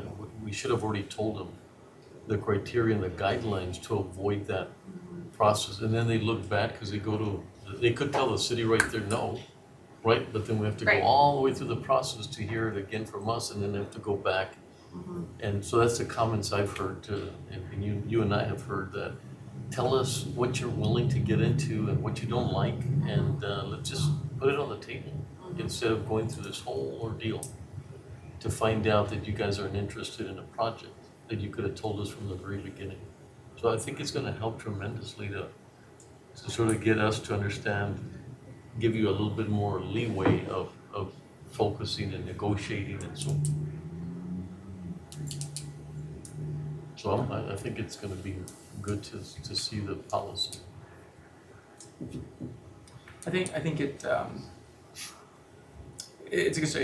definitely diversifies our toolbox, and that's something that I've repeatedly said, because we can't just rely on property taxes. It's not very creative, and it's sort of like applying a one-size-fits-all solution to every economic development deal that comes before us, and it's just not going to work. And as you illustrated, in some cases it could be more costly than necessary, and in other cases, we could probably be a little bit more strategic in the way it is that we distribute economic development funds. I think it underscores the importance of investing in the closing fund, and I know Wally's had a little heartburn about how much it is I want to raise it to. But I think it's good. In the sense of it gives us more tools, it gives us more flexibility. It puts us in the driver's seat in terms of identifying targeted areas, as you said.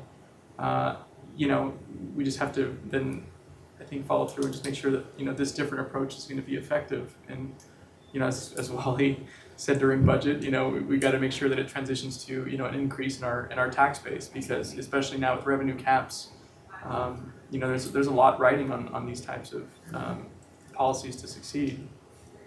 We've changed our policies several times over the last several years. I hope we're getting to somewhere that's. I think it's been difficult because, there are different things that we wanted to incentivize, but we haven't been able to kind of gel that or and just like you were saying, the one size fits all obviously is not working, right? And we're not seeing the benefit from that. And I think it's really important as well that we are going to be putting more emphasis and focus on small business and local business retention as well. I know it's great to want to attract big bucks and big businesses from out of town to come here, but but small businesses are the backbone. And if you look at any economic model, I mean, the vast majority of jobs are created by small businesses, and so we, I'm glad that we're kind of looking at that. I just, we have to be if we're going to move forward in this fashion, then we have to be willing to put our money where our mouth is, and it's going to be putting more money up front probably than the typical 381 incentives. And so even though it gives Wally heartburn, He has relates. I'll comment when you're done. But it'll be a good comment. if we're gonna talk about doing this now, then I think we all need to be ready to make the adjustment. And when it comes to budget time, being willing to actually put the money behind it, because there's no point in saying, oh, this is a great program, thank you for all your work, and it's awesome, but then when we get to budget time, we decide that we're not going to allocate funds for it. It would be a huge waste of time. I think it's great. I was having a conversation with one of my constituents yesterday about economic development and looking at sustainability and working towards those types of things. What we're talking about with the mission trail and the sustainability, the agriculture, and I think that that's a good direction to be heading. I hope that we definitely see some better outcomes from this, because I don't know. It's been hard, even with what the city's been doing and what we've been doing over the last 10 or 15 years. I don't know what the impacts have been. I think we've been a lot more strategic than the city when it comes to the 381s, but I don't know what the impact is. We've talked about the revitalization of downtown and the investment in downtown, but we see more investment in downtown, but it's the same like 3 people that are the same people, and the idea is to diversify that investment, right? And so as we go forward, we need to keep that in mind as well, that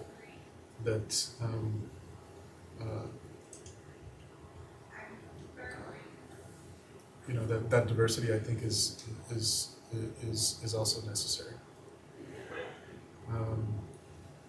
But I really appreciate the work that y'all have done with this. I feel like we have a really strong roadmap here and idea of what we can do, and it's different, and I think that it's I'm optimistic that it'll work. With respect to business retention and growth, are we applying, for example, if I own a business and I want to invest in improving the business, the facade, as an example, are we applying those rules or those incentives to our local businesses? I think that's up to you all as far as the location of where you would do something like that, but we'll use the Mission Trail as an example. There is an existing facade grant. I think that there might be some stipulations that are making it difficult for people to apply for the grant, and so we're gonna take a look at that. But in addition to, we're looking at providing some training programs like Valerie mentioned for people who want to do Adobe restoration, and then possibly expanding the facade grant. So just using it kind of like as a location-based tool, most certainly that is a local program. If you all wanted to say, pick a few other locations that you felt strongly needed, facade programs, certainly we could look at doing something like that, but, kind of looking at bang for our buck and really investing in a particular community, I think along the Mission Trail is a great place to start with an expanded facade program. Well, I was speaking more in general. So I think we could run into some impact and budget issues if we start looking at the entire county, only because there's so many businesses.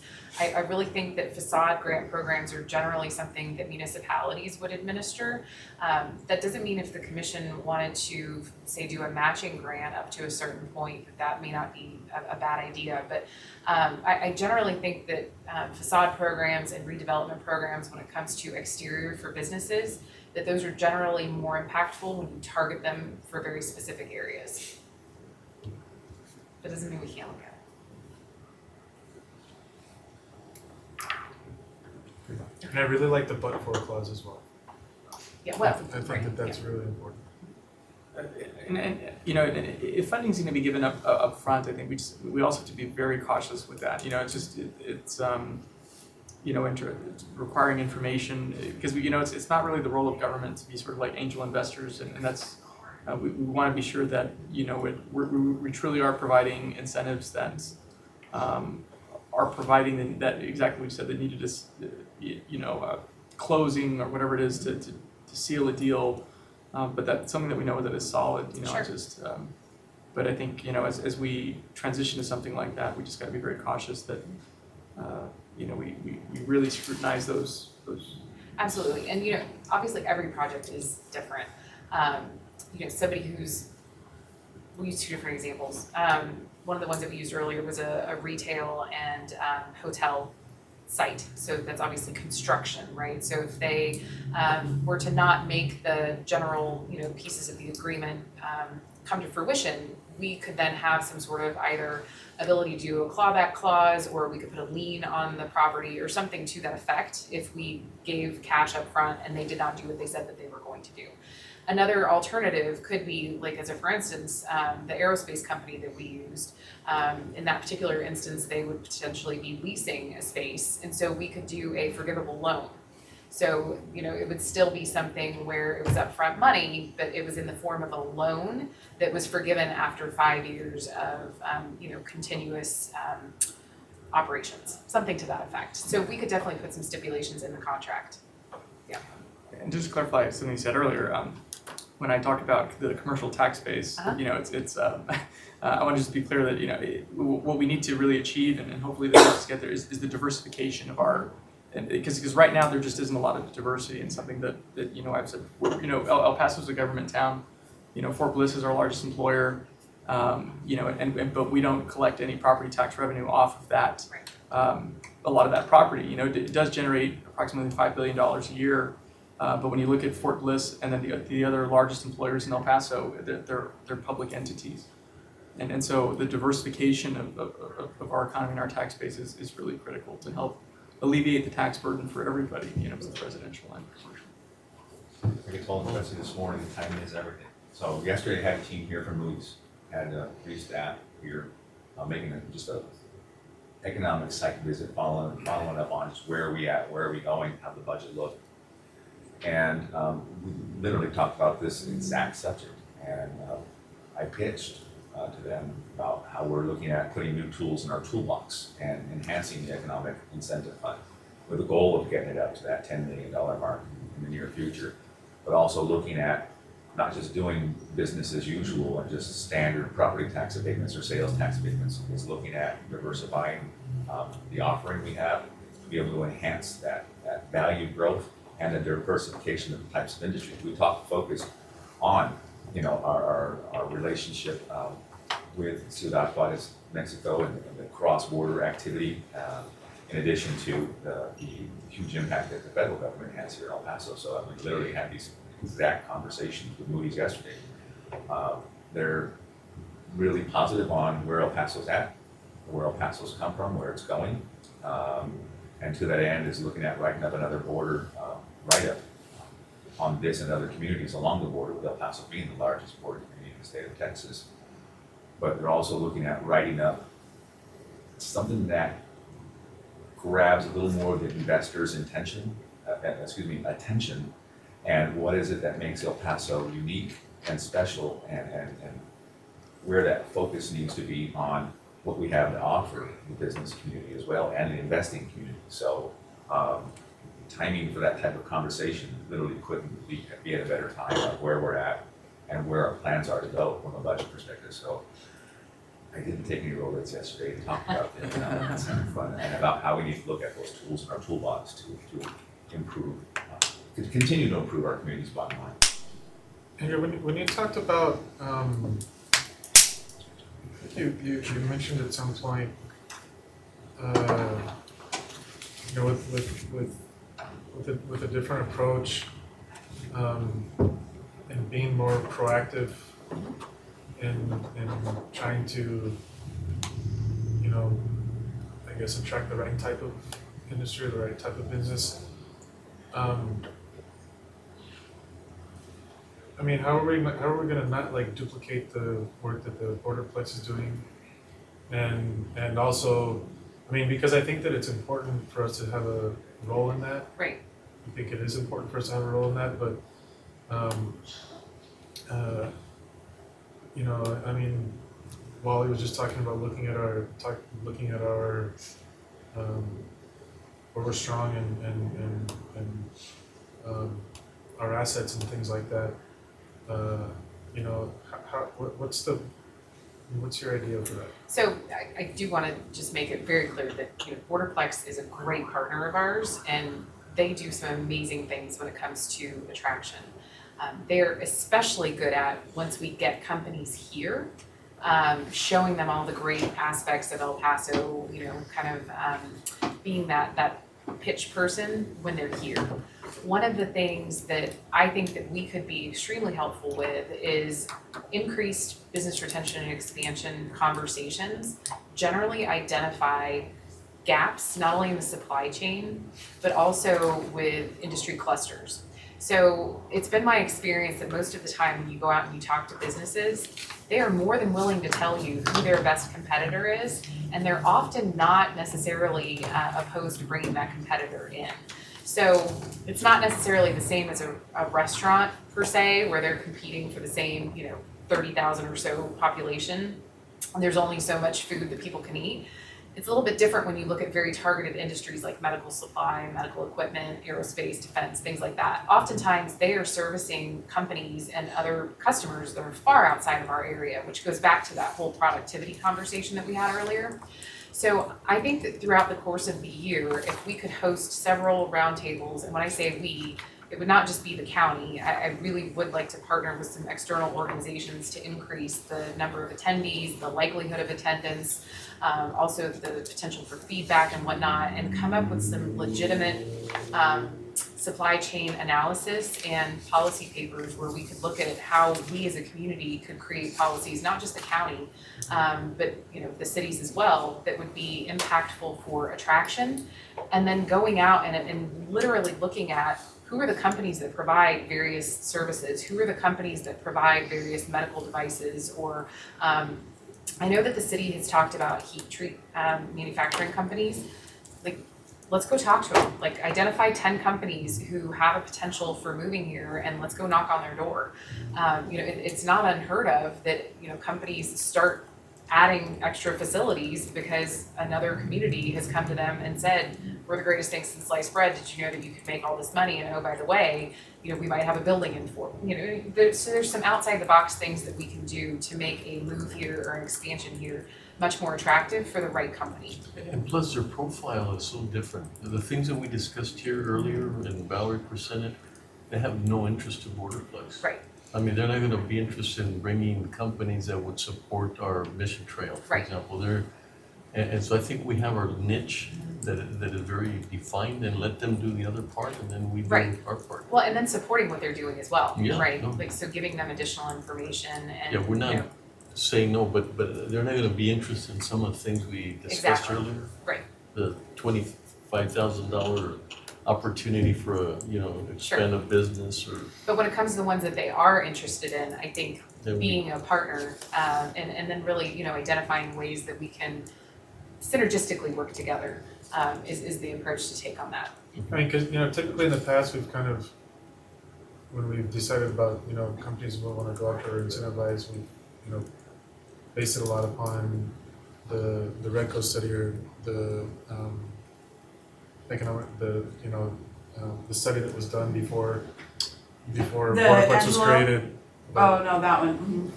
I think it was the Redco it was called before, right? And Mhm. they identified, our strengths basically and where we should build upon. Sure. But, and I was just, curious as to, we're gonna continue, is there a plan to continue on along that line? I mean, are we gonna, look at other, other options? Again, talking to a constituent that I had yesterday who's a scientist and very outspoken when it comes to economic development issues, he questioned, why are we not doing anything with solar? Right? This is we have the community that has the most days of sun in the nation, and we don't. So we have started talking to one company. So it is something that we could potentially look at doing more. I have been told though that sometimes when it gets too hot, that it actually decreases the amount of energy, but I think that would be offset. But we have started talking to a company about the potential of moving, very preliminary. When I first started, we were very focused on solar here. I know we were working actually with a couple different companies. I wasn't as involved as at that point, I was the HR director. But I do remember the county was heavily involved with 2 different solar companies. I mean, we can have that conversation more offline Sure. than in this general conversation, but those are the questions that. Absolutely. Well, and just looking at, again, the whole partnership aspect of things, just one conversation that you have with like MCA as an example, they are such a huge economic driver for our community, but they're having issues getting housing close to the MCA. Well, we can knock that out with doing a, housing redevelopment plan with the city around the MCA. So that's one, partnership aspect. They're having some executive recruitment issues. We can look at some potential executive recruitment packages that we can assist them with putting together for very small amounts of money that could potentially be a large return on investment. They have also already put together a medical supply manufacturing supply chain analysis. So they've already done the work for that kind of thing. But now we have to go look at who are those companies that would fill in those gaps. Because you're right, there's a lot of study information out there. I mean, somebody said defense industries are a great, organization or a great group of companies for you to go after, but that's a huge number of companies. So there hasn't been any real analysis on what type of defense contractors. I mean, I understand that we talked about aerospace and missile and things like that, but that's really ancillary. I mean, there's some other things that we could look at. There's companies that produce all kinds of medical equipment for the military. There's companies that, that make clothing. I mean, we have a huge clothing manufacturing base here. I mean, a lot of empty facilities. There's a lot of different things that we could look at. So getting those existing, companies together and getting them in a room and talking about, where those holes are and what their observations are, I think will be a lot more impactful because they already know where their competition is and they know where their competition suppliers are because they're their same suppliers. Yeah, and those gaps, when you mentioned recruitment, it's sort of sad when we're bringing someone in, but the equipment they used before, we still don't have it. And to be able to recruit, sometimes you might have to say, we're willing to pay for some of the equipment that we don't have. Dr. Jimenez, I mean, he's way behind what he had as far as technology. We got him, but he doesn't have the technology to go with his career. So there's those little areas. Yeah. For sure. Judge, if you all, we can continue to go over this item longer if you all like, but in the interest of your time, we'd like Stop probably answering questions. 30 to 45 minutes for the next item. Sure. So if you all Yep. are ready, we'd like to move forward, but if you'd like to go on No. further, we'll just need a little extra time. No, we're okay. When you said in interest of time, we listen. Everybody knows what that means. We'll stay as long as you all would like. Item number 3, receive a presentation on binational affairs allocation options by the County Economic Development staff. Okay, so just as a background reminder, well before I started, the county allocated $70,000 in funding to support a regional binational affairs effort. And this was done after a visit to San Diego, where it became quite evident that the city of San Diego does quite a bit with their bordering community in Tijuana, which is not technically a border town, but we'll give them that, we'll call them that. So, okay. So from there, economic development staff was kind of given the task of looking at how we could implement that $70,000 and what the best and highest use for those funds could be. So we took a look at what other communities are doing across the country to, either a border community to just binational affairs efforts, what some of the other communities across the country were doing. So from some of our research, we found that binational affairs efforts are something that are pretty important to communities across the country, but oddly, not really along the border, except for in San Diego, which is very interesting. So when we look at the key functions, and this particular study that we looked at was about city diplomacy, but I think we can, kind of look at that for the county as well. Economic development ranked number 1 for the majority of them. A lot of these communities are using these binational affairs programs for workforce development, quality of life, and entrepreneurship. There's obviously some other aspects of it as well, diplomatic, global diplomacy, community engagement, things like that. But for the most part, a lot of them are using it for workforce development, and I think you'll see that as a common thread based on the ones that we're gonna just briefly highlight. I do want to point out, when we look at some of these other communities across the country, I pulled some stats from a website called newamerica.org. We looked at El Paso, San Antonio, and St. Louis County, of all counties. Their immigrant spending power in El Paso County is $3.8 billion.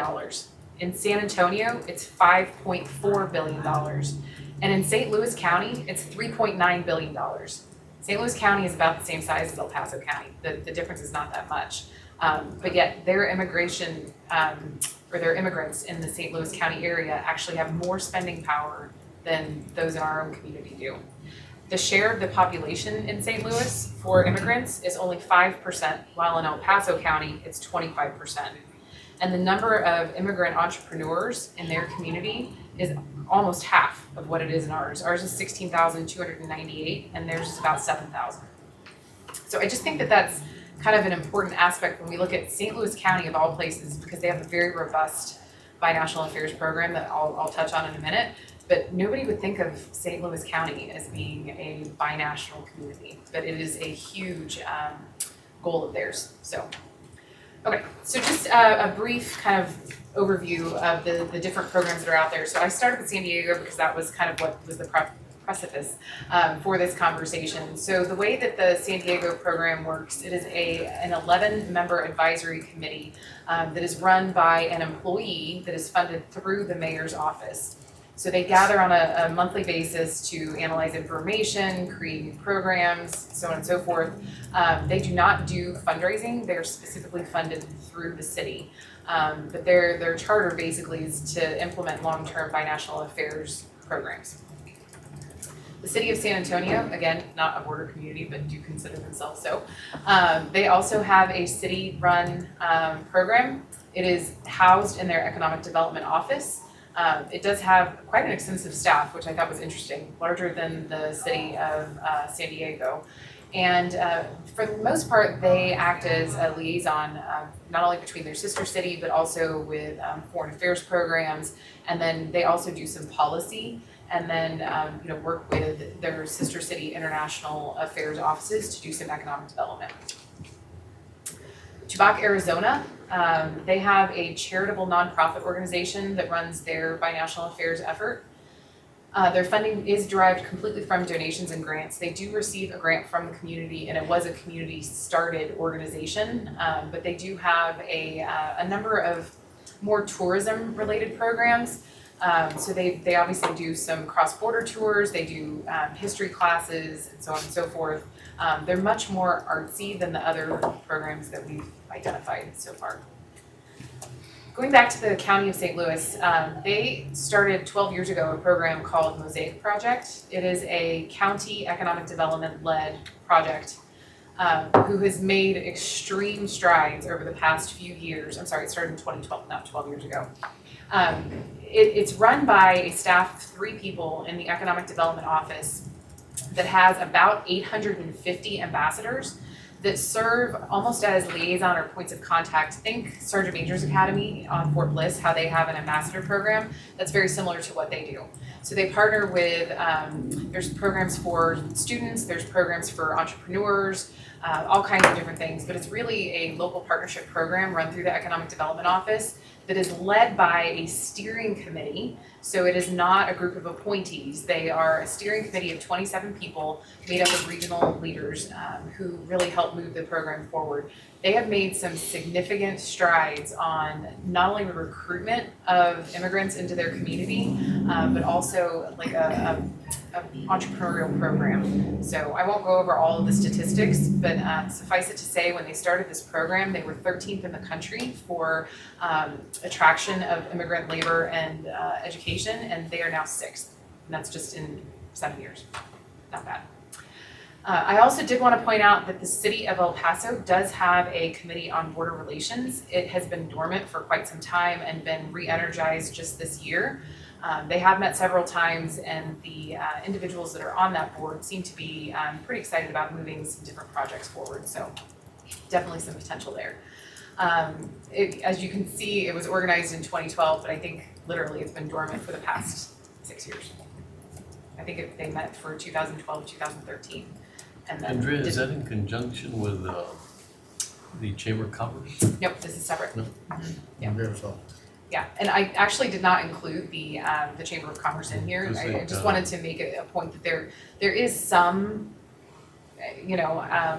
cross-border community programs that already do exist. So specifically through the city and as you point out, the Chamber, and then the El Paso Community Foundation has some initiatives as well. So, thinking about the potential options that we could bring to you all, so we could look at creating a task force that could identify how you all spend this money. Take it out of the hands of the Economic Development Office, create a task force, get a group of people together who, I don't know, quite frankly, are probably going to give you some of the same options that I just gave you. You could do a county board where you all were to appoint some officials to run a binational affairs effort. You could look at creating a nonprofit organization. You could hire a new employee, or you could do a combination thereof. And so I'm going to go over kind of some of those, what that might look like, some of the positives and negatives, and then we'll talk about our recommendation. So creating a task force, task forces are great because they kind of allow you to go in, look at a problem, take a scalpel approach. They're short-lived. There's definitely less drama because they are, they have one specific goal in mind, and that's to accomplish the goal that you give them. In this particular case, it would be the creation of some sort of a binational affairs effort.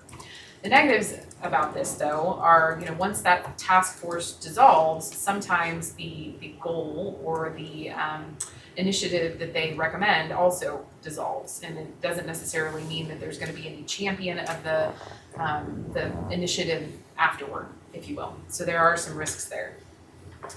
Option 2, creating a board. It does allow for quite a bit of group input, the ability to do some long-term planning, and then you all could appoint those members, which means that you would have a little bit more oversight. Looking at negatives there, sometimes boards don't move forward. There's like stagnation. The county would have to completely fund the board, and then also along the lines of funding, you'd have to use existing staff, to which we're already kind of stretched thin. So looking at a nonprofit organization, it would have the ability to raise funds, which is definitely a positive. They could work independently, but then also on a negative side, they could work independently, and you all may not end up having the amount of oversight I think that you might want to have, or input. I mean, once you create that organization, they can kind of do as they choose. creating or hiring a new employee would provide for direct two-way communication. You could have a binational affairs person sitting here giving you a 3-hour-long update in just a few months if you chose to. But you could also have that person sitting around the table at some of these other binational affairs organizations that we mentioned. And I know Commissioner Stout does a great job of attending a lot of the binational affairs meetings, but you can't be everywhere all the time. And so I think having somebody who would be focused on not only meetings here in the United States, but also potentially, in Juarez, and looking at, what are they doing based on infrastructure? What are their economic development committees doing? What is the government office they're doing? There's a lot more awareness that could be directly fed back to the commission. And then we all know how important it is to kind of have face time at the table. Having a county representative to me in Juarez and at binational meetings shows that it's important for the county and that it is an area of focus. I know that at times there have been discussion that sometimes the leadership in Juarez, especially the elected officials and business leaders, sometimes feel like they're left out or like they're thought of later. And I think really having somebody who could be there and be the face of the county would be a positive. The negative there is obviously if you do hire an employee that you have to fund the program again and again. So our recommendation is that you do hire an employee and that you give them the opportunity to kind of do what I've done over the past 3 to 4 months, which is go around and look at what's out there, do research, look at how there are gaps in not only our organizations that are existing, but also in our communications. And then move forward with a recommendation to the county on how you could do something in a larger capacity. As you saw from the 6 organizations that we looked at, 4 of them are economic development-led programs. In large part, it's because people are using these programs to address infrastructure, workforce, entrepreneurialism, quality of life issues. I mean, looking at the education program that the St. Louis County has started where, from education onto entrepreneurialism, it's really, immigration's become a supply chain for them. And so I think having an employee who could do the bidding of the commission and make sure that the commission's goals were taken into account with every meeting that they attended or every program that they helped to create, I think would be a positive. So that is our recommendation. And this, I know this deviates somewhat from when we originally discussed and put this money in the budget, but as you recall, we've had this money in the budget for a few years actually now. And the concept was always like we wanted to be a contributor to a binational effort.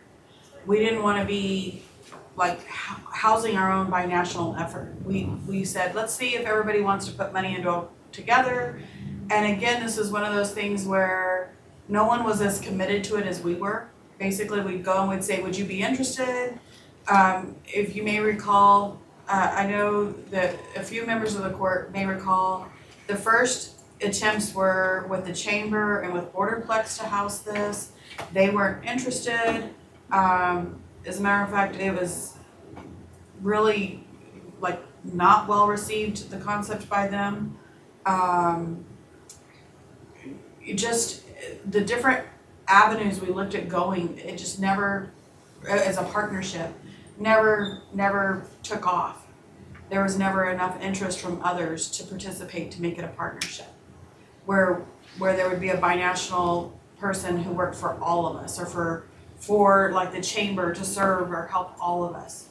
So if we want more involvement, the recommendation is that we have our own resource. I think you have to define it very clear.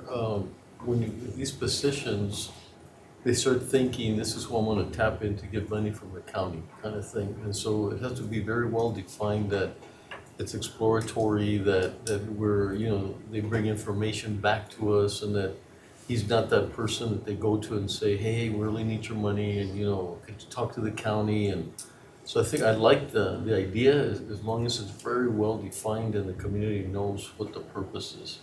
Because I've been in organizations and that, like community relations, for example. Pretty soon everybody thinks, well, that's why I go to get money, and then and I don't think that's the purpose. the purpose would be to really be at the table, get information back to us, understand what's going on, what are some of the challenges, but without any authority of, bringing opportunities for us to fund. Well, and challenges and opportunities too. I can't tell you how many times I have heard that ex-American company, large company, is in Juarez for the day looking at the potential of putting in some sort of a manufacturing plant. And the thing is, it doesn't mean that, this person would be like, no, come to El Paso and not Juarez. It would mean, hey, have you considered that you could potentially, operate this over in Juarez, and then maybe in El Paso you could do X, Y, and Z? Or, just looking at things from a holistic community standpoint, how can we work better together on even helping them attract companies? Because, I'm sure we all know several people who maybe work at, Bausch & Lomb over in Juarez, or Johnson & Johnson, or, there's a ton of companies that have people who work in Juarez and live in El Paso. So it is ultimately an economic driver for us as well. And then even identifying potential, trade aspects. There's a lot of things that we do binationally that No, in they my could help us experience, with the bridge. was unbelievable. The number of companies that come on their own, with not through economic development, they don't come through. It's that kind of, some other general manager says, hey, we're having great opportunities here. They tell another general manager, one of the association meetings, and they come in and we have no clue. And that happened. Yeah, I just got notified like 2 hours ago that they're doing a big economic development meeting in Juarez on the 10th. Literally just found out about it, and I can't go because I've got like 3 meetings. And I was gonna say, I can definitely send staff, right now, but we're not always available to do that type of thing. I got the invitation earlier today. Yeah, and I was gonna say, if that's not something that they're focused on, sometimes they might even have an issue like looking at how that fits into a bigger picture because they didn't hear this other conversation that happened 2 weeks ago, Yeah, so we do get that. Everybody got this from us at it. From us at it, So this is kind of been a baby of mine for the last number of years, and like Andrea said, the genesis were a couple of things. Just first of all, having spent time with folks in Juarez, and just like the lack of communication between us and them, and the lack of understanding of between us and them, which still is very, it's still very, very heavy. To tell you the truth, county government is much more similar to municipal government in Juarez than municipal government here is, because they also derive their authority from the legislature like we do, and we're much more homologous than the city of El Paso and the municipality of Juarez when it comes to the structure and how things work. But so I noticed that there was an issue with communication and lack of understanding. And then when we went to San Diego and we saw a number of organizations that they have that do binational work, and it's like, oh my God, like we need something like this in El Paso.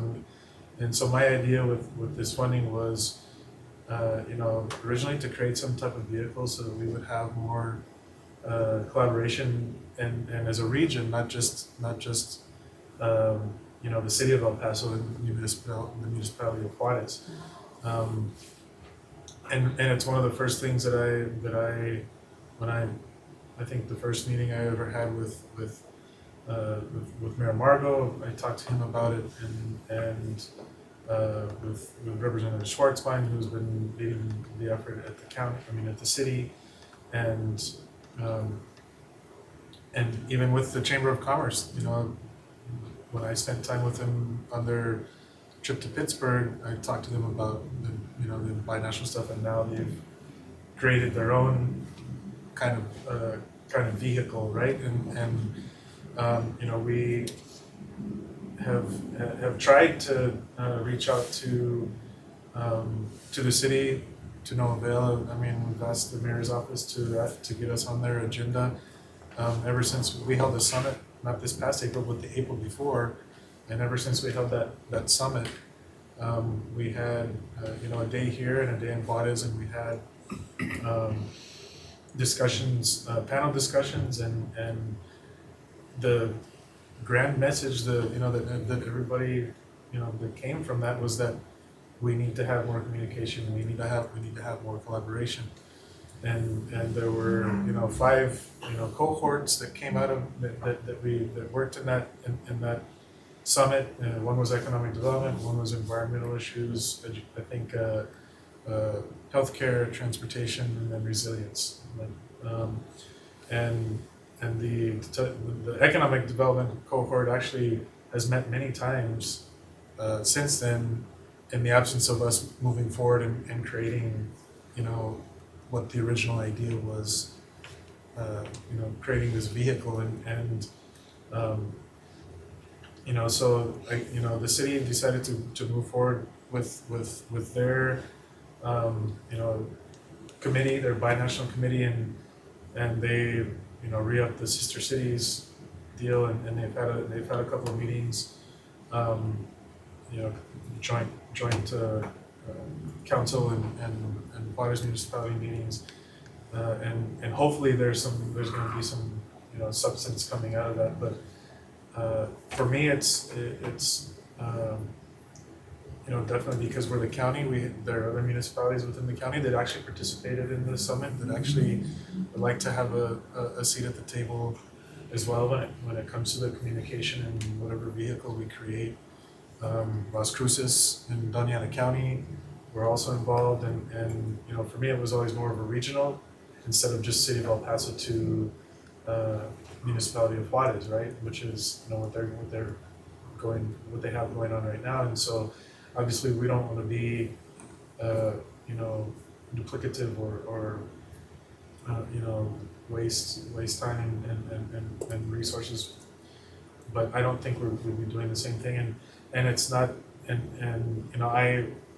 my idea for this was not just economic development discussions, right? It has to do with all of the other cohorts that we had in that original summit a year and a half ago.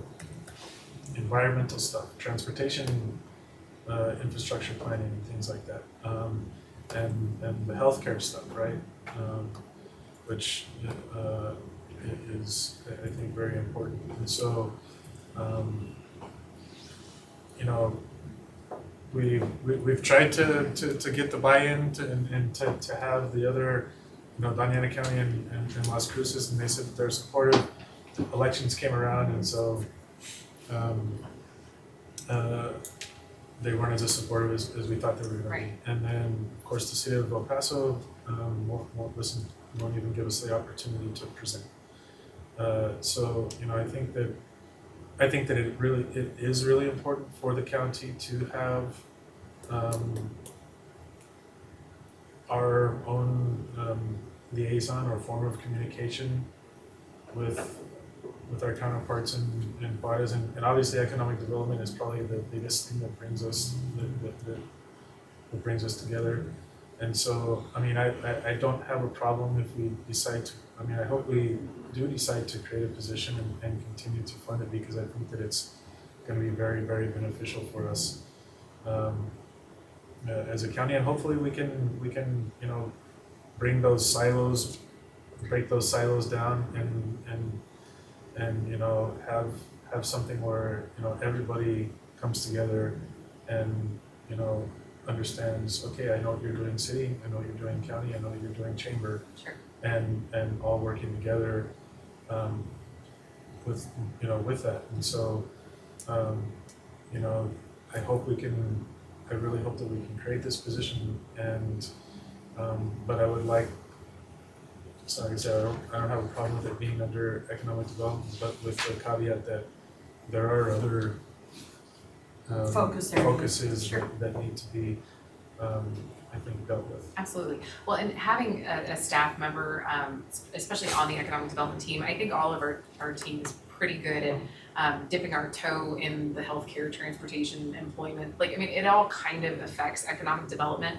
And so I would have that person take all of the feedback that we've gotten today, and especially taking your vision into account, where you you had wanted this initiative from the get-go, looking at where there are opportunities for healthcare, and do we need subcommittees in certain areas? Do we need a steering committee in certain areas? And really taking all of those pillars into account.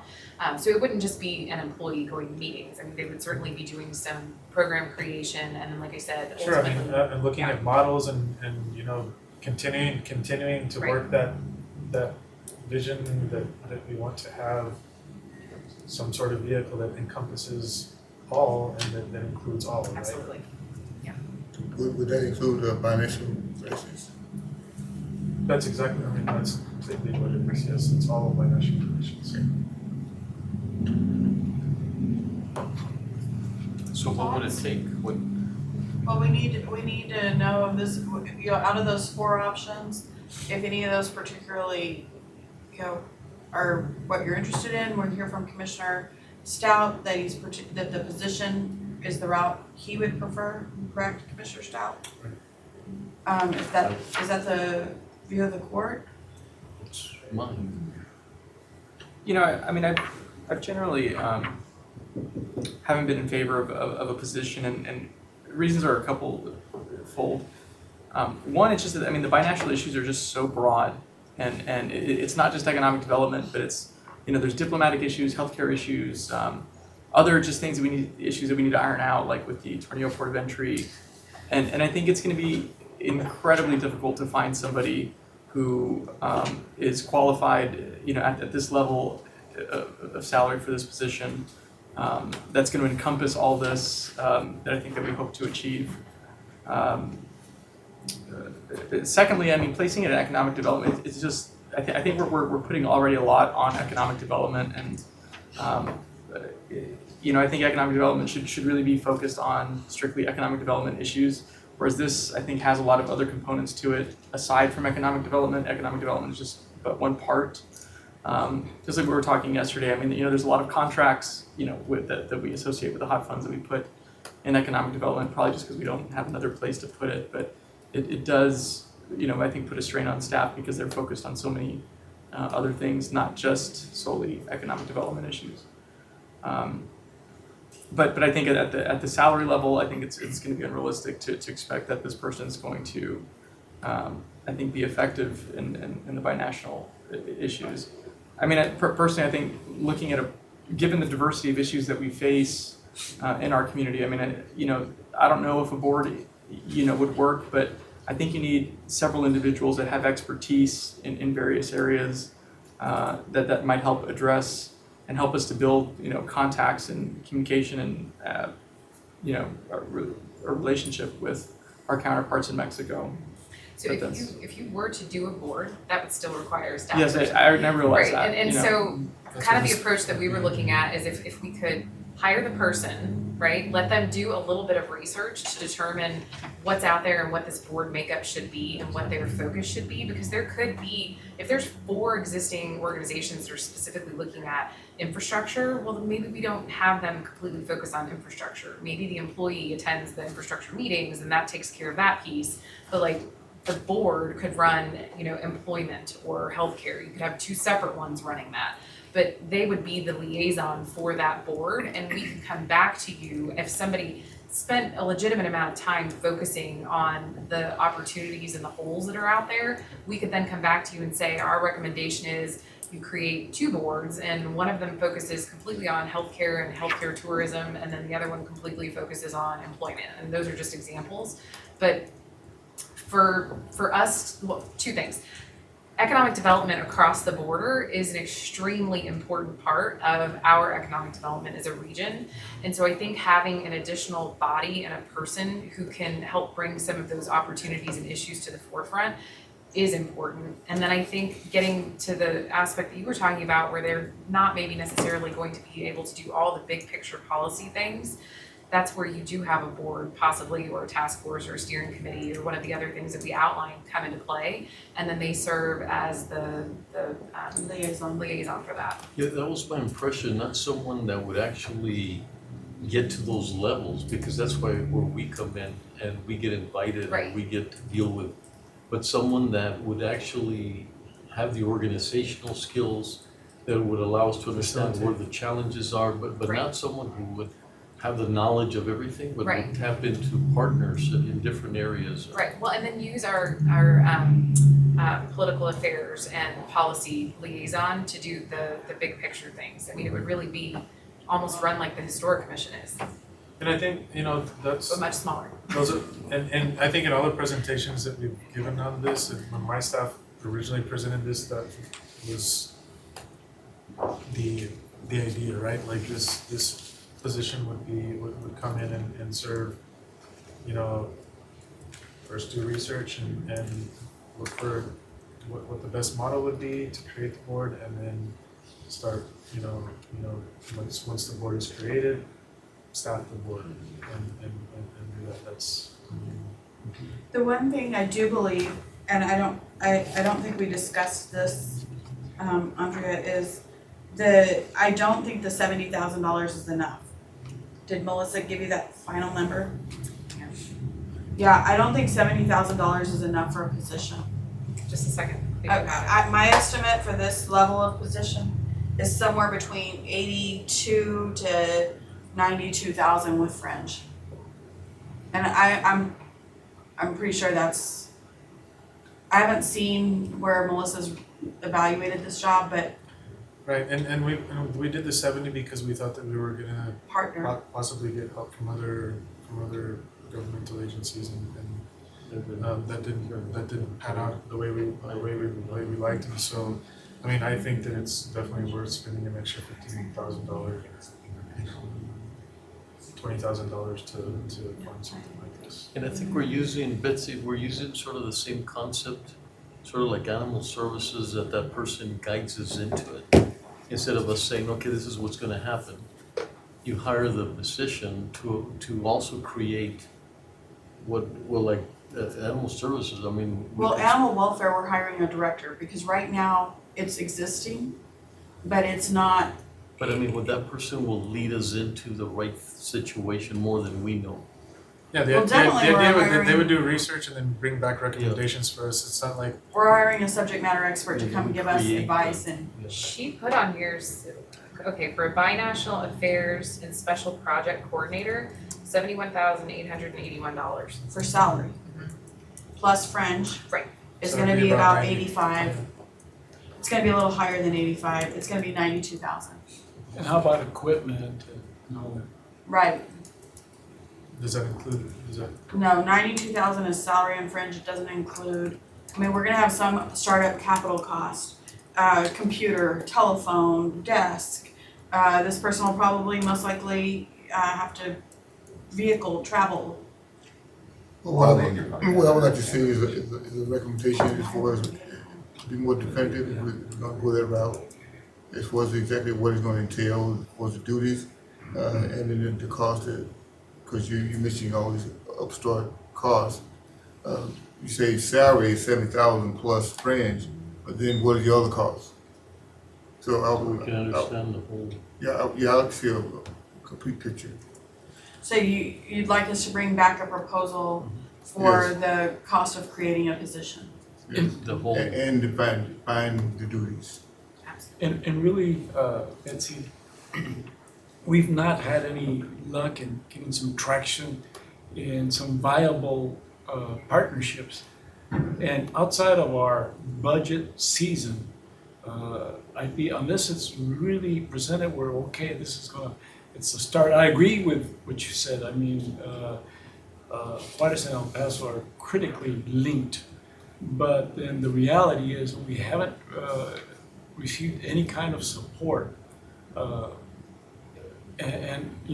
wouldn't be for this until we get into our budget season and see what exactly we're facing. But right now, I am not in support of that until I get, as you said, Commissioner Robinson, a lot more details on the exact cost and the possible benefits. Exactly. Those close benefits and those benefits that are off maybe 5-10 years.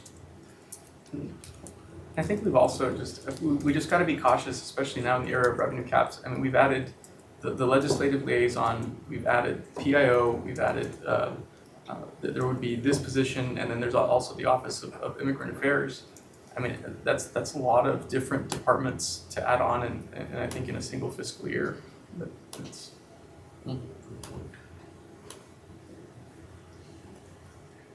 Well, let's at least look at it, you know, and see how, I think, Commissioner Leon added one other, what's the impact?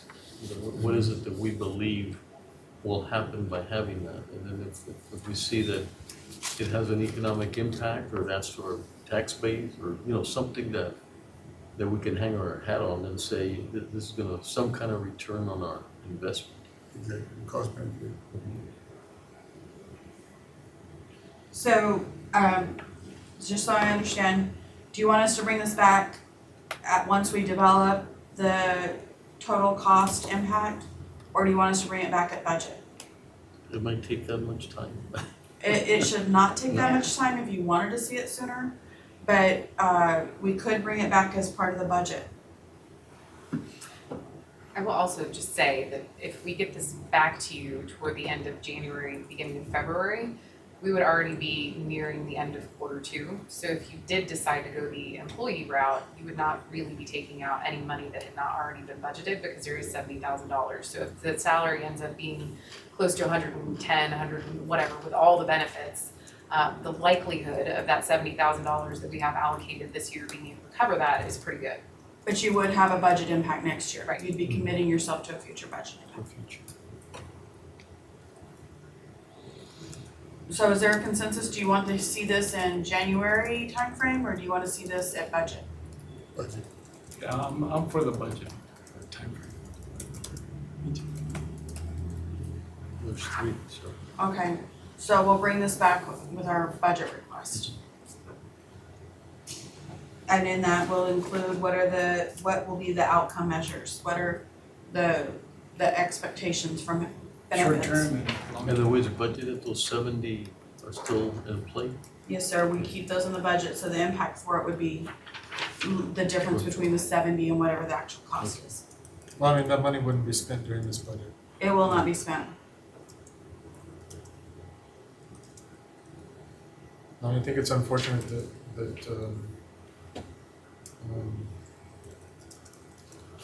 that we're not, you know, taking this as seriously as I think it is. I mean, we've been, you know, talking about this since 2016. It's been 3 years. Yes, sir. It's been 3 years, and you know, I think that, like I said, it's unfortunate that we're gonna put it out to 4 years now. You know, I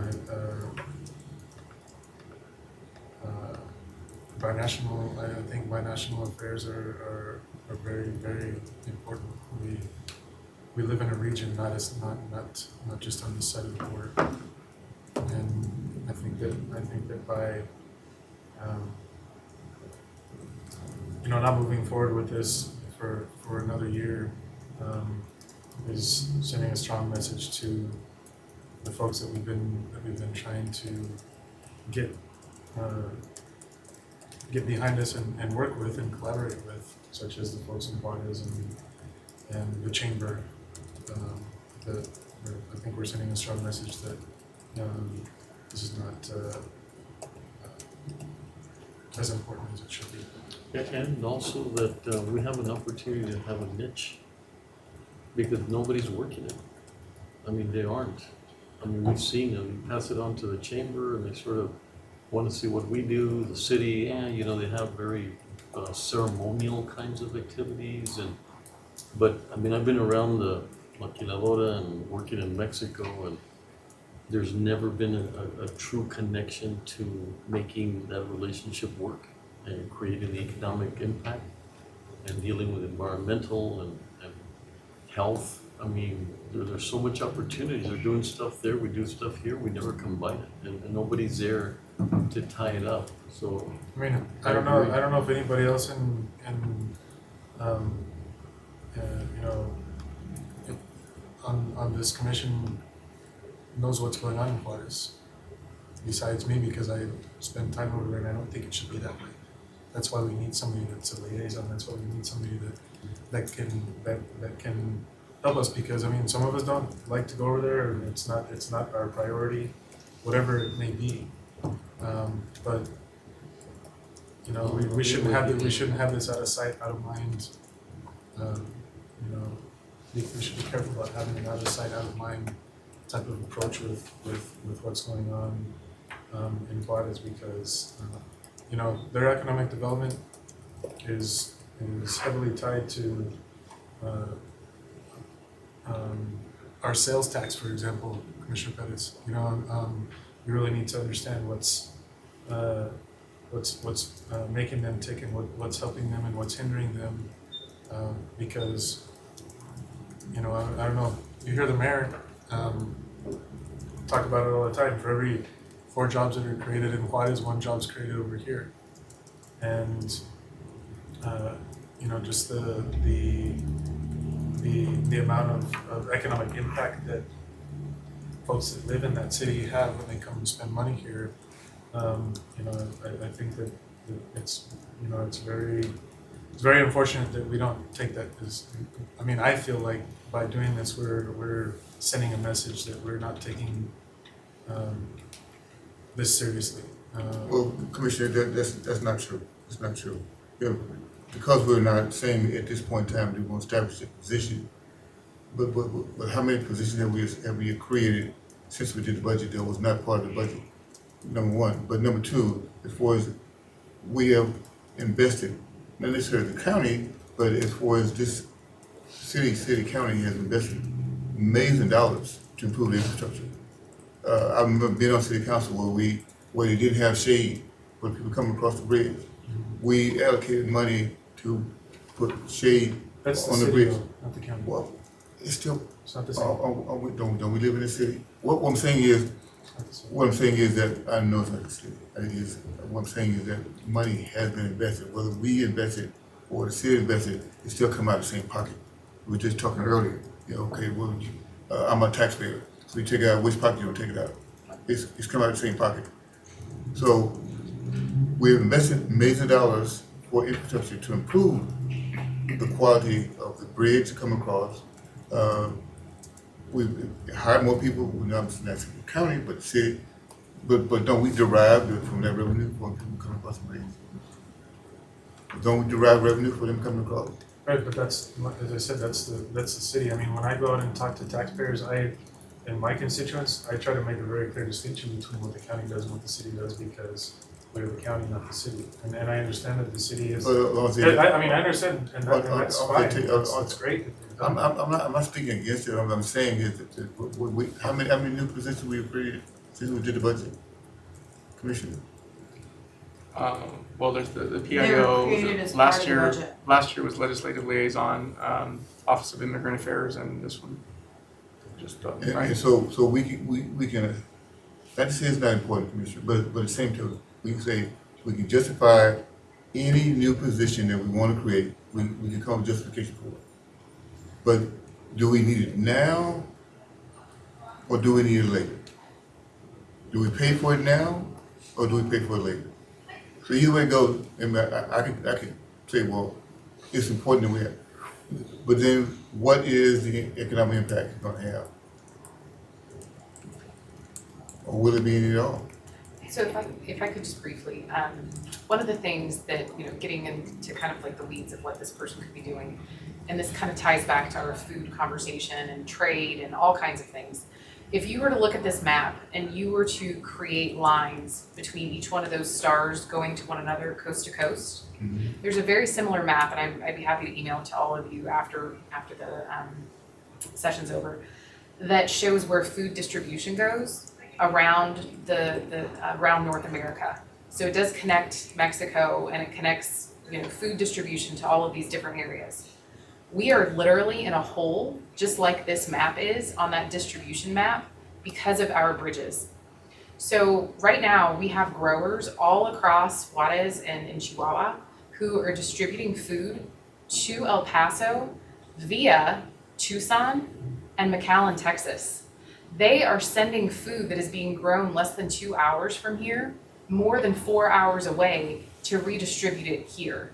So our taxpayers are paying the price for that. But why is that? So it's because of the wait times across the bridge, but I bring Okay. that up to say that if you had a staff member who could get a steering committee or some sort of a task force together who could look at what policy changes need to happen to make food a priority, because I mean, quite frankly, when we talk about being in a food desert, we are literally in a food desert.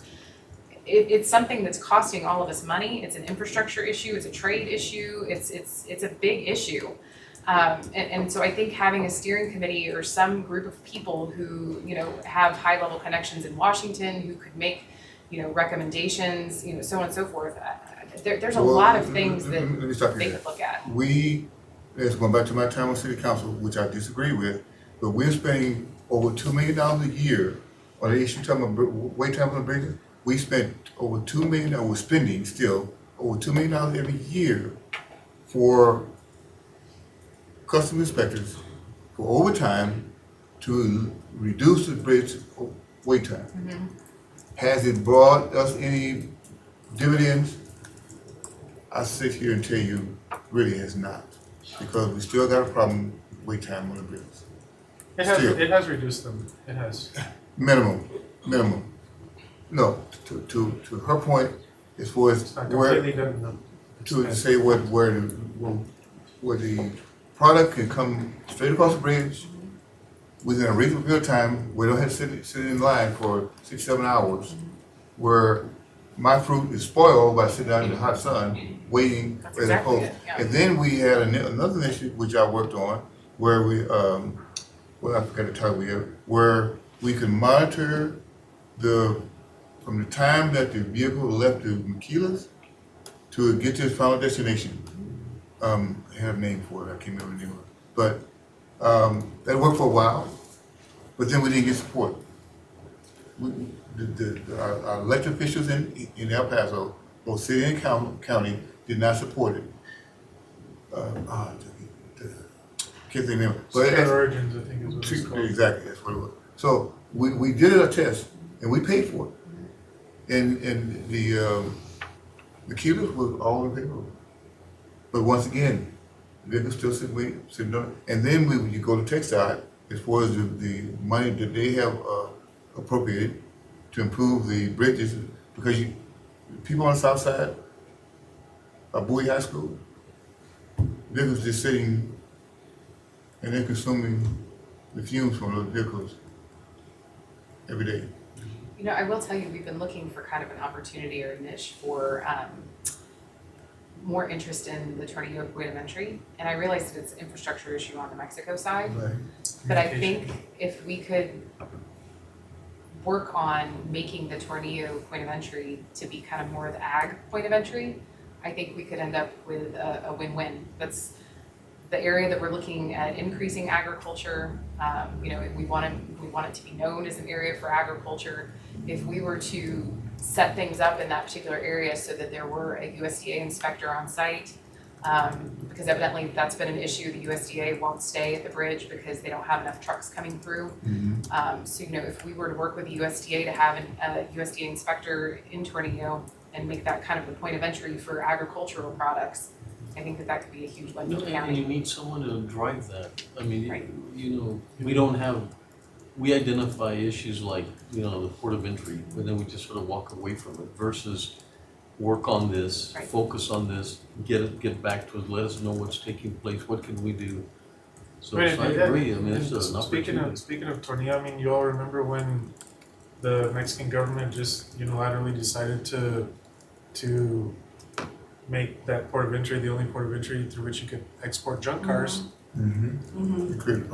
We spent tens of thousands of dollars in trying to remedy that issue. If we would have had this type of position, this type of liaison that had a strong form of communication with the Mexican government, that would have, I think, had a monetary impact, right? I mean, they're innumerable examples of Nurture of those opportunities. the monetary impact and economic development impact and healthcare impact, and I mean if you just talk to, if you look at what's happening in San Diego, right? The reason why we now have healthcare options for our employees in Juarez who are on the core plan came out of that trip to San Diego as well. And that came out of the fact that they have a binational board that was looking for healthcare solutions, and that's saving us money too. It's saving our staff money, and it's saving our insurance company money, and it's saving us money.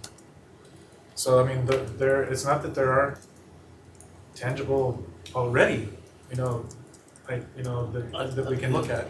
I still think if we get that report quicker, then I think it'll, and we've got 2 people, not 3, and I mean the other 3, but I think if you did the report and told us what Commissioner Robbins has and give it this opportunity before we say it's budget versus now. Because budget versus now without the information, Sure. I don't think we'll make a reasonable. We're willing to do that, Judge, but I'm hearing from 3 of you not to do that. Judge, I've got to disagree with you because the court has made a decision by 3-2, and I think we need to abide by. A lot of times the court will vote in a certain way that I don't agree with, but I abide by the court's decision. The decision has been made, and I think we ought to abide by it. Well, I wasn't sure the decision was made. At first we said, let's get a report from them. And then we agreed, and then we sort of shifted. So I just want to make sure, I'm just making the claim of, do we have enough information at this time to really make a determination as to whether we wait or not? That's all I'm think it would saying. help. But I wouldn't change the decision. I need the information. The item isn't scheduled for action, but it would help if we did have some very specific direction from the court. So what I heard, I'm hearing from you, Judge, you'd like the report now before you all, or sooner, before you all decide whether to approve it now or approve it at budget. Yeah, and that way But we're what going against their What I'm wishes. hearing from Commissioner Leon is don't even bring the report, bring it like a budget position request. Yeah, that's exactly what I'm saying. Commissioner Robinson? I'm inclined to go with the budget. I mean, I initially I wouldn't have a problem with getting a report, but I think that anytime we do anything like this, we should get a report before we have a serious discussion about say, well, we're gonna, it's in the budget, but we even by putting in the budget like we did already, we didn't know all the details as well what would entail. There was nothing specific saying this is what we're going to apply it for. As far as it's going, as you indicated, Betsy, as far as what equipment that the person will need, establish an office or space for that person. What are the other additional costs involved? And then what is the return on the investment? Or will there be a return on investment? But I'll submit to you that while we may not have or create a position at this time right now, that bring a body on board, there is information out there already as far as that we can obtain as far as what's happening in economic development. We may not agree, but do we talk to Boardplex as far as what information we can get from them? They have information. I mean, some of the same thing we're talking about, they're doing already. Now, the sharing it, that's Not different in service. Juarez, we don't do much binational stuff at all. There is from individual from Juarez, or liaison persons from Juarez that I know when I was on city council came to visit us on a regular basis as far as binational relations. Is that Arturo? Because I think that was one of the points that Commissioner Stout makes, is that it starts, but now he's no longer there. I thought he was pretty effective, he was doing a good job, but he's no longer there. And now we've got Juan, but then his focus is a little different, so. That's what I think, I don't understand how we would get hurt we're not saying we're gonna get the position, how we're gonna get heard by understanding the impact of it. I mean, what if we go to a budget and we find out that it would have had a major impact on certain things, but we're delaying it? We're not doing anything other than getting better informed to make a determination as to whether we do it now or budget. So that was my point, that it wouldn't hurt unless they felt that they didn't wanna do it, unless they had a better understanding as if we were gonna agree or not agree on it. So, I don't see how we could hurt by being better informed of saying, yeah, it looks like we should put it in the budget, but maybe we find something that is critical for January and getting an understanding at the beginning of the first, quarter. So like I said, I don't wanna make it sound like I'm going against the vote decision, but more of sort of promoting the idea that, how do we know it should be until budget time? We don't have that information. We don't know how critical it is at this time. So delaying it would just be like, okay, let's delay it, although we don't understand what kind of impact it's gonna have by doing it now versus later. So I am concerned about the lack of information. I mean, one reason I favor during budget time is because, look, a lot of the issues that you described, I mean, you're exactly right. Like the fact that El Paso's Fighting Hunger have to get produce from a port of entry that's several hundred miles away is crazy when they're right next to a port of entry. But see, that's not an international issue, it's an issue with CBP. I spoke to the assistant chief for CBP, and one of the reasons is that the equipment that they have on site is broken. And he's, he was saying, well, who do I talk to try to help facilitate, and how do we communicate better internally with the federal government to make sure things like this are addressed. The issue of the cars being sent to Tornillo, that was a CBP decision to do that. And so, I thought that was a Mexican federal government decision to do that. They set the quota levels, but they don't set. It was CBP who ultimately decided to take it from the port of entry there in New Mexico and bring it over there. And after they made the decision that there wasn't going to be commercial traffic at the Tornillo port of entry. But see, that's an internal federal issue with CBP. And it was my understanding that the intergovernmental relations person was going to help deal with that. And see, that's what I'm just saying. We've taken on a lot of these different issues, and I'm not sure if I'm just a little concerned we're taking on a little too much. These types of issues that you describe aren't international; they're sort of internal, and these are federal issues that need to be raised by intergovernmental relations that really aren't yet, and yet we're taking on something else that's. I mean, I don't think it's completely a CBP issue.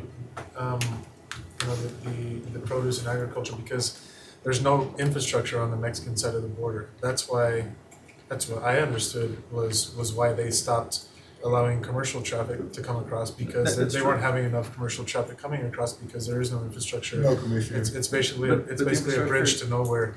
Yeah, no, but the infrastructure exists at the Isleta port of entry, and what was conveyed to me by CBP that was that the equipment was just down, and nobody was really making it a priority on our side to bring this equipment there where they can refrigerate produce while it's being inspected. But see, these are the types of things that I think that the intergovernmental relations position should be addressing. But that's where I think we're taking on a lot of issues, like some of these positions, I don't think the intergovernmental relations position worked out the way that we had envisioned it when we first passed. I will say though that the biggest issue with the bridge wait time was then and is now is staffing. That's not our issue.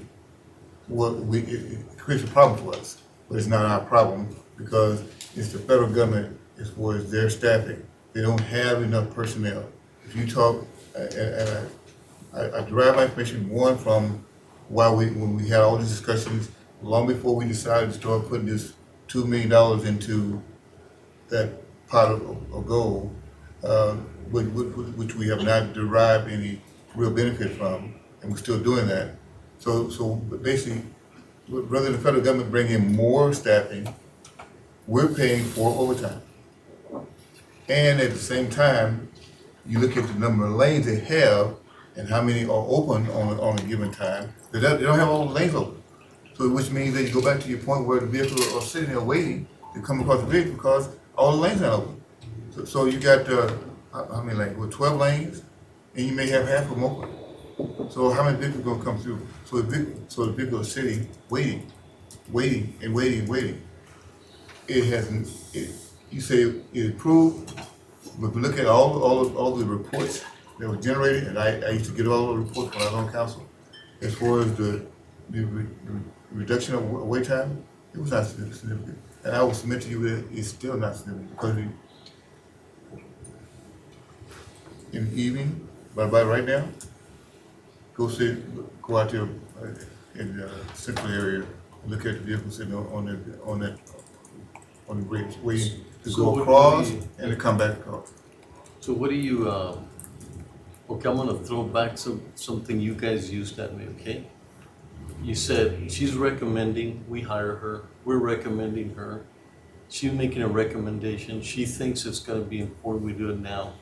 And all I'm saying, let's give her the benefit of the doubt to give us a report.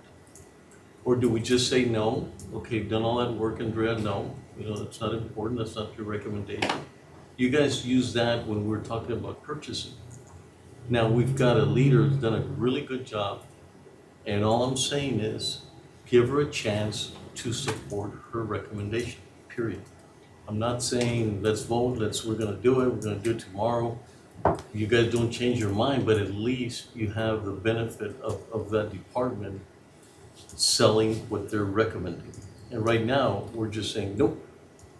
Give her an opportunity to see why she thinks it would be now versus later. So Judge, I agree with Betsy. These are just options for your consideration for the court. There actually is no action item for this agenda item, and you can certainly give guidance to both Betsy and Andrea, but there's no action to be taken at this time. Okay. We almost made the fourth. I almost made the 4 o'clock deadline. Yes. Close.